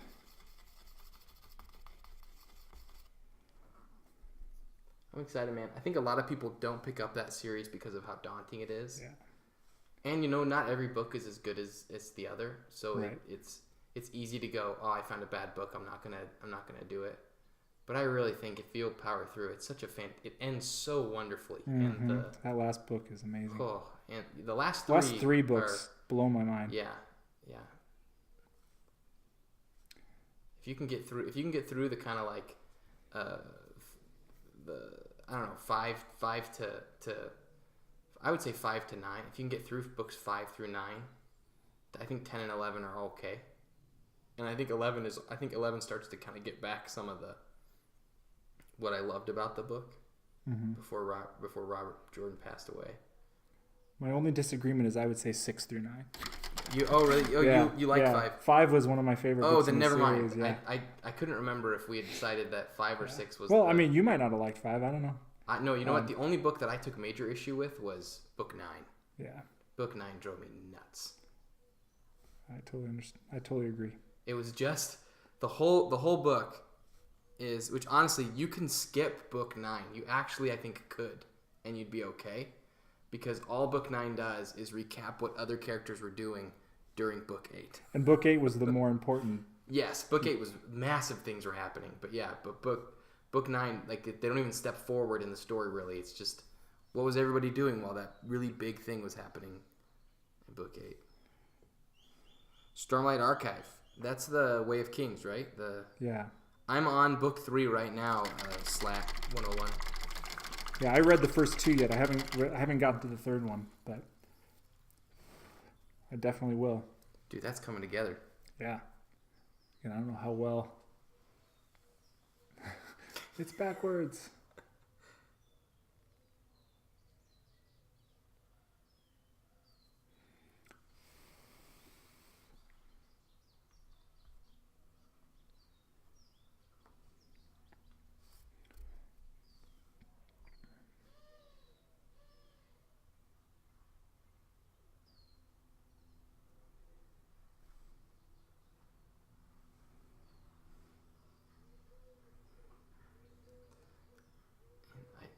I took one issue with the Stormlight Archive, and it's just the beginning.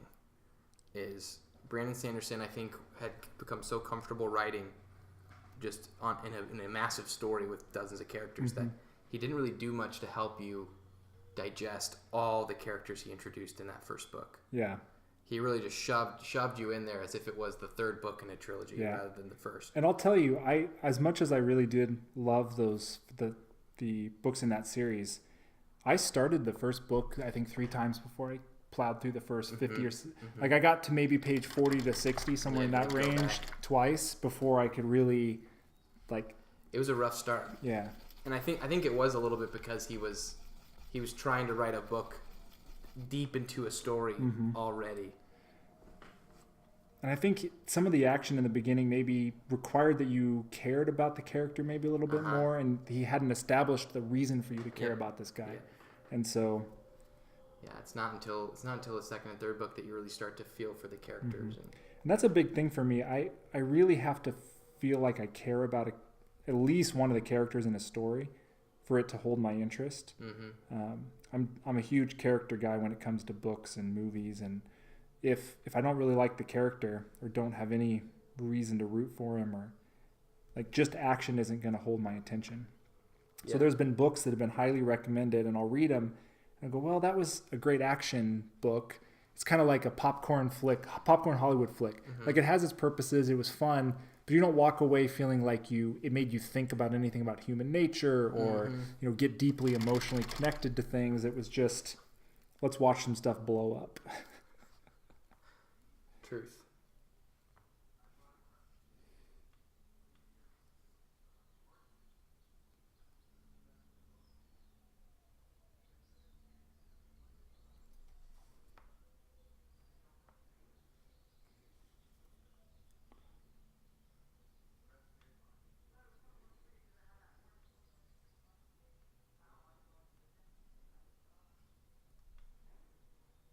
Somebody tweeted saying, "Sorry, I missed the stream," and I just tweeted at him, "It's still going." Yeah.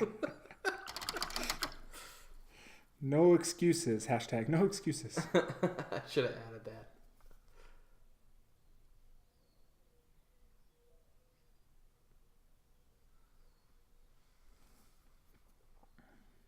Man. How do you not just paint a whole bunch of different banners? Well, now that I found that I have a source of 20 of them, I can just go to town. Just go to town. You can make a whole display of all these different kinds of banners. They got nice little pegs you can stick stuff in.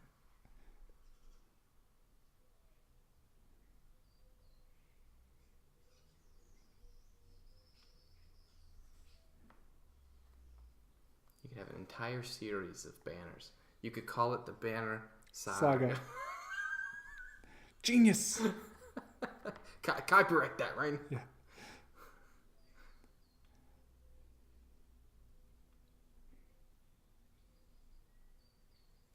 Do you just talk to the camera about doing the littler, more fine detail? Sure, like how I just put that line in the wrong spot. Oh, I didn't notice. What should I say about it? Just Just kind of say, so now I'm getting ready to do some of the more fine details, and maybe then talk about what the next step would be. So now I'm getting ready to do some of the fine details on this miniature, getting inside of the rows. I'm going to try to copy the pattern in general, but again, some of this detail is a little too fine for this scale. But as I finish this out, I'm going to go back and then recoat all the blue area to make sure that the final layer is nice and smooth. And then just to show what you might do from there, I'm going to do a slight little bit of other work in the blue, but we're getting close to being actually done with this design. Cool.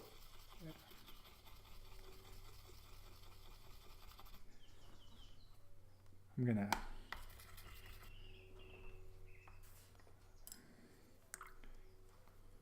I don't know if you want me to say what I'm doing now. Are you trying to clean up that blue line? Yeah, well, so I got this blue line a little bit off of where I wanted it to. I wanted it to follow the dark tone on the opposite side.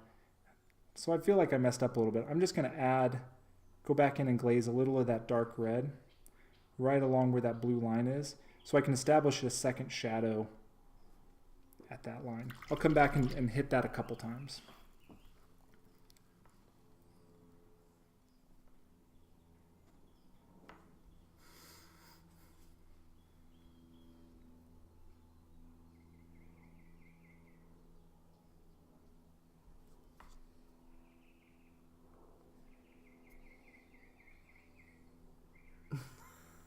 Cass the Greater is giving a prediction.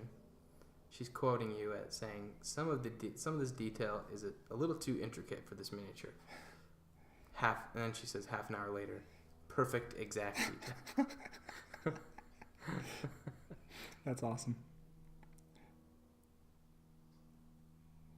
A perfect exact photo replica of the...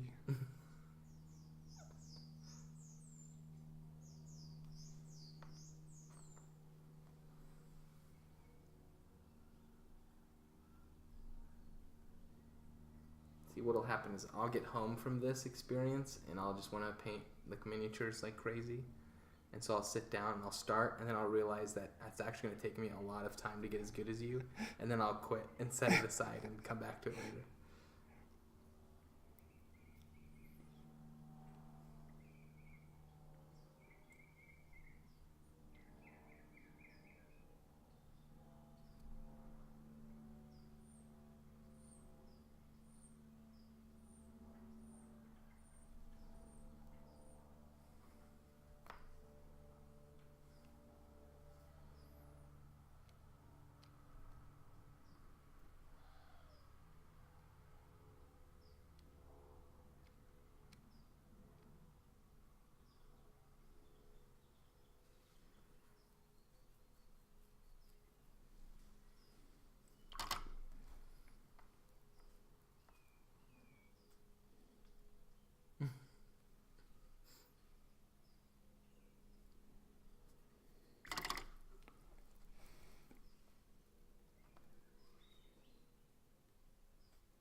Man, I wish you guys could see this in real life. Yeah, keep a look on Twitter. We'll get a really good picture of this later.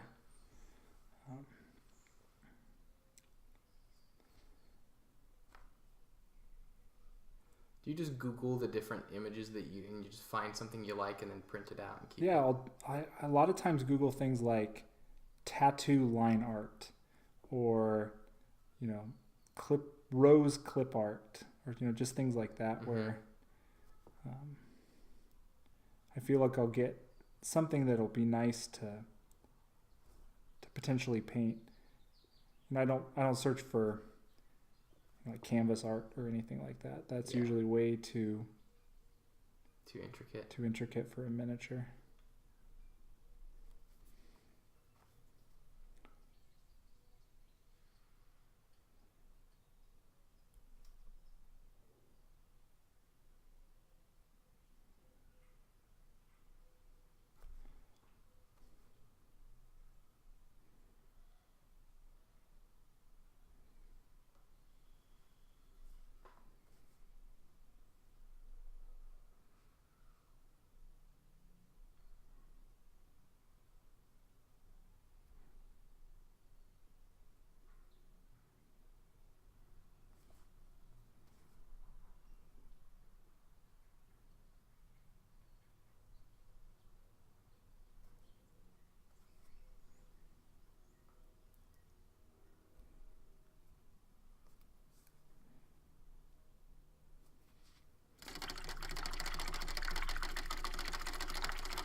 As a final step to actually finishing the rose and the green color, I'm going to put just a few little highlight touches on using a very light green.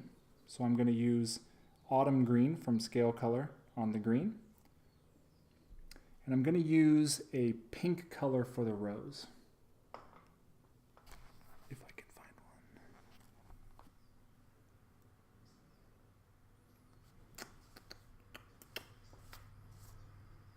I have an idea. For the pink color, I'm just going to add a little bit of white to the original blood red color I used for the base.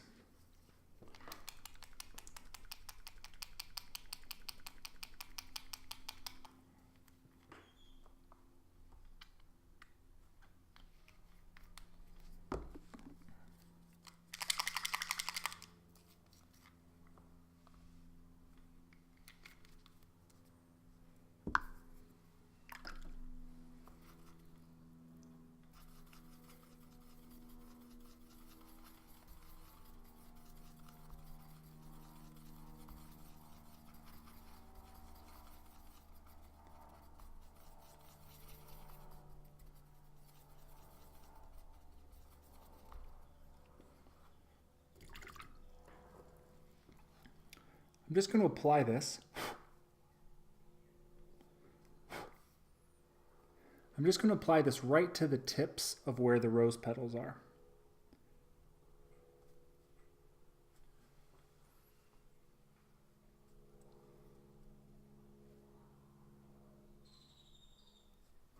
They can't see my monitor, so they think that I'm looking nobly into the future. Oh. I think you are. You're imagining all of the amazing paint jobs I'm going to do from now on. Yeah.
That is awesome.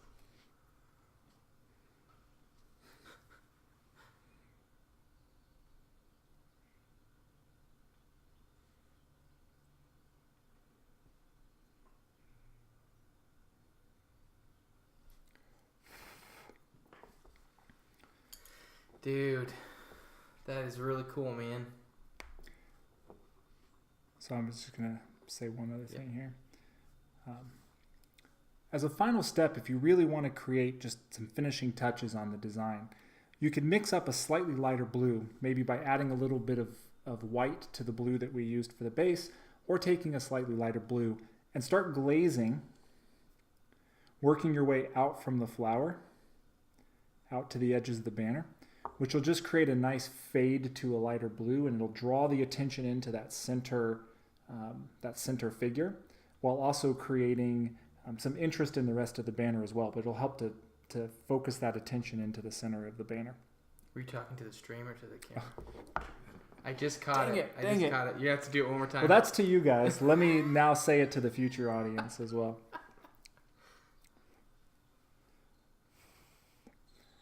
If you want to add just another special touch to this, you can take a lighter blue, either by adding white to the blue that we already used, or by taking just a lighter blue color, and start glazing away from the rose out to the edge of the banner.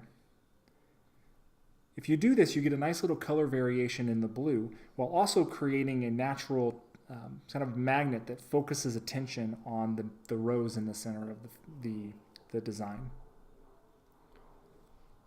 Cool. And then do a little outro. Yeah. Can I take a look at it? Yeah. This is the best part. Man. So in today's video, we learned how to create a grid to transfer a design onto a banner, and how to carefully lay out that design within the banner, including doing shading and highlighting. I'd like to thank Joshua Lorimer again for filming and editing and producing this video, and thanks for watching. See you next time. Dude, that's... what's up, stream? That's a wrap. That is a whole bunch of videos in 4 days. Yep. Can you guys see that okay on there? Kelsey's here. Is she really?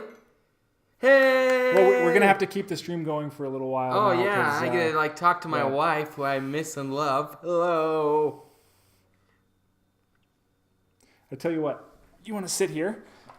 Sure. And say hi to your wife. Let me turn off all the cameras here. Yeah, we'll keep the stream going a little bit here. Oh.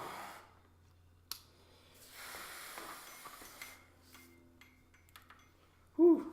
I'm tempted to just go give this a little spritz with some Dull Coat.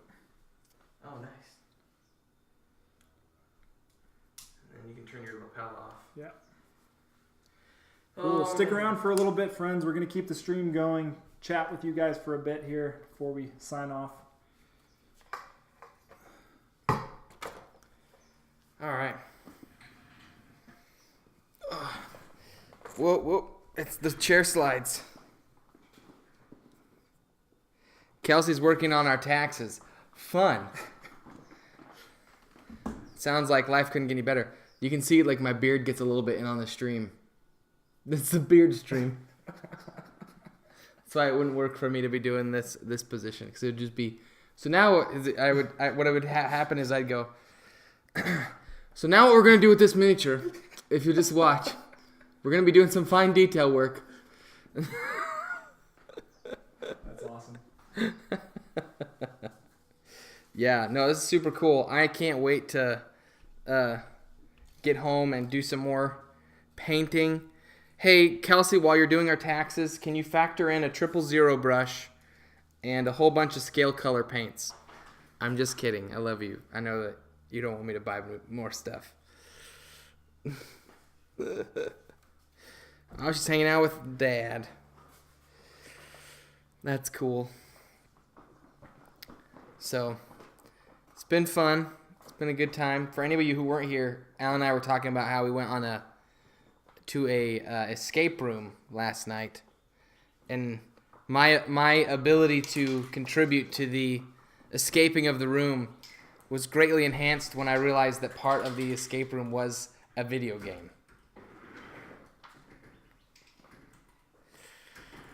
Yeah. So, good times here at the O'Brien house. I can't wait to get home and paint miniatures and edit video. Do the do. Cass will send it to you in a box. Oh, yeah. 2-month-old cookies. Hey, if you guys send me cookies, I will eat them. In fact, I'll prove it to you right now.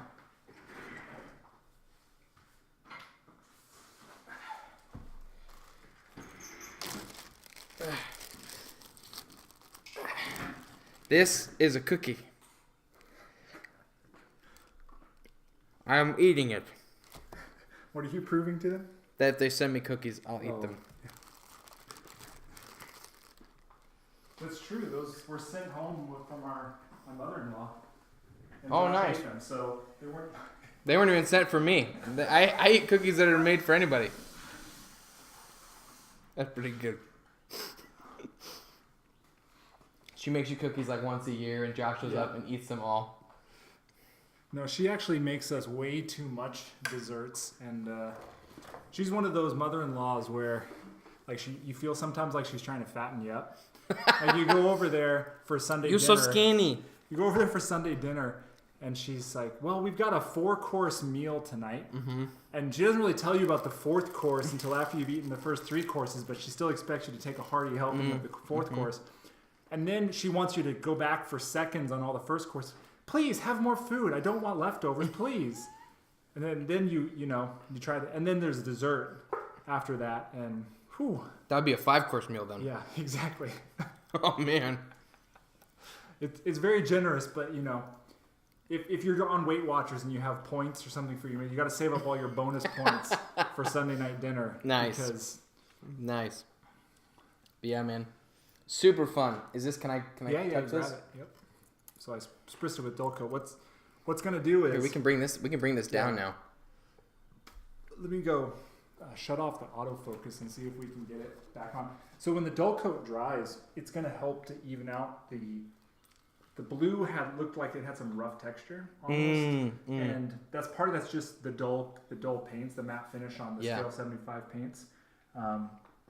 If you do just different directions with your brush strokes, it kind of shows in the final finish.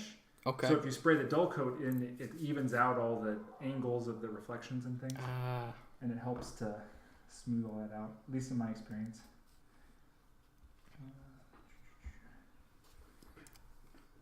If you guys look at it right now with its blurred focus, that's what I could do. the blurred focus version. There you go. And I bet you could bring the light down a little bit, get it a little more bright. Yeah, look at that. That's a thing right there, man. That looks awesome. Can we get some holy molies in the chat? Some holy moly. Looks really good, dude. That wasn't too bad either. 2 hours. And I was like, I don't think you probably could have spent a lot more time on it too, and done even finer details and like more to it. Yeah, I mean, if I was doing this for a real major for a display thing, miniature, I'd go back up and touch up a couple places that I can see here. But that is solid. That looks really good. We got some holy molies, some G's. Beat you to that, holy moly. It's high octane. That's what that means. Yep. Oh, is that what that is? That's Reed's. Okay. They pump that up. It literally is like the code of it is called high octane. High octane. Yeah.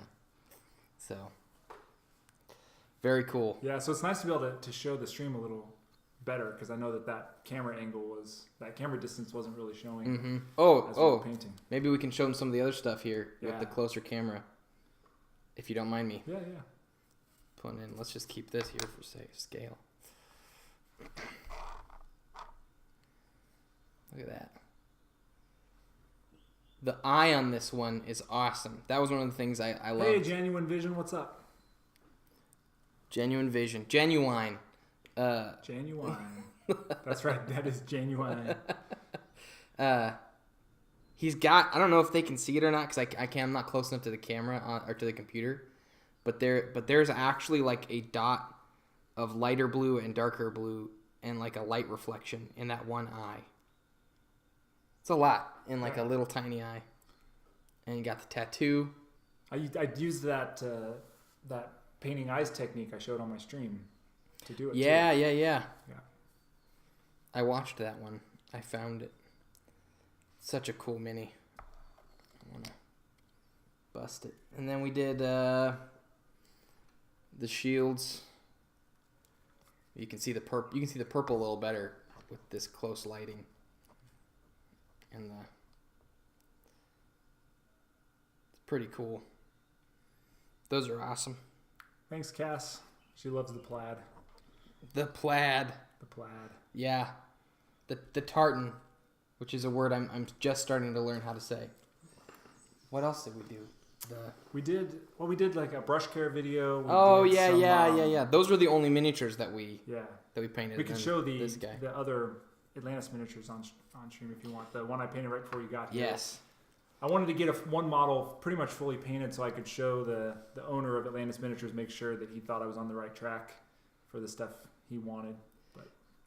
And the one you tweeted it like it just at this angle, but there's so much more detail to it. There's all this little pattern of symbols that kind of line the white like dress or coat or whatever, and then the flag and dragon on the back. It's so awesome. And then she's got her own tartan pattern on her skirt, which when you look at it like a little more closely, it's almost the same. Yeah, it's basically the same design, different colors. Yeah. I find that particular design is just really good on a miniature to kind of give the indication of all the intricacies of tartan patterns. But you can't replicate everything. If you look at what they really look like, let me go grab like a flannel shirt.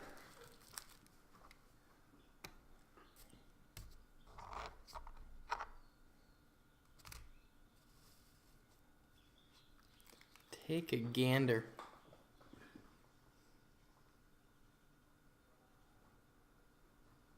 I love the Atlantis mini dwarves. I think they're awesome. Yeah, so like if you look at here, let's move the just so we don't get anything on your clothes. Whew. There you go. It's still pretty wet. Like if you look at what like the plaid design. Yeah, you've got like the bigger lines. Yeah, so we tried to do the crossing. It might even be better just to hold it up to this camera. But you got those crossing lines, but then within those crossing lines and next to them, you've got all types of like thin pinstriping and all sorts of stuff going on. So you want to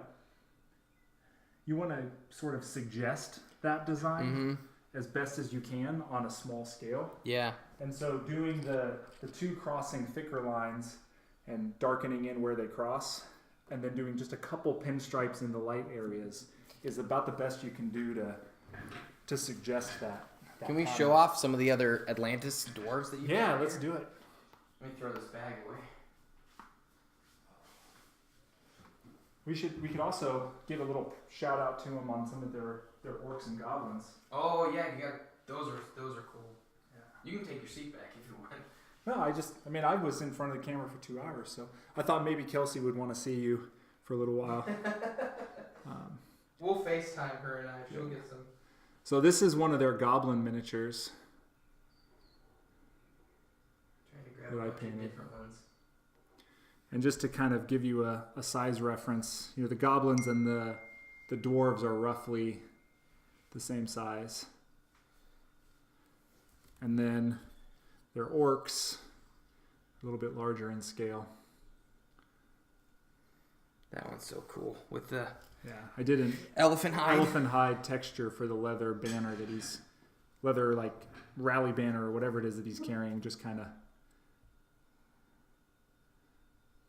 It's pretty rad. Yep. Here's a couple of the other Atlantis mini dwarves that I honestly would highly recommend. They are super cool looking. They're not big and they're not cartoony either or like overly exaggerated. But like the scribe dude, which is super cool. He's got like the big scroll paper and a bunch of his big backpack. Then here's the this is kind of like the classic warrior dwarf dude. That's like Gimli. Like he just screams. Gimli with a hammer. Yep. As it should have been. But then they've also got like. Tell your wife thank you. They've got the the barmaid, and they've also got like actual like villager like dwarves. A couple different ones with different. So this is just like a mother, like she's carrying water or something, or ale. It's dwarves. Yeah, absolutely.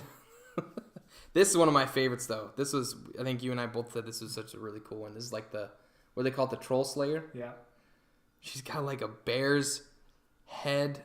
Like a bear pelt on her. Bear pelt on her head, and then just like the head of a troll, just 2 troll heads. She's got her foot on one, and she's holding the other one by the hair. the broken neck of it, and she's collecting trophies. Yes, I'm excited to see you paint that one. I'm excited for a lot of these. Yeah. They're just I wanted to do her as one of the last ones,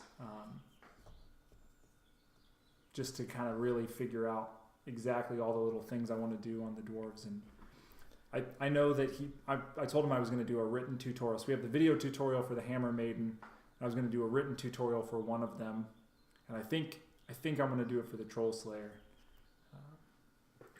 I was debating between the scroll, like the lore master guy, and the Troll Slayer. So I don't know. Maybe both. Might as well do both. And we got the awesome one that you painted and based and finished. There's a lot of detail to be had in these very tiny miniatures. It's very cool.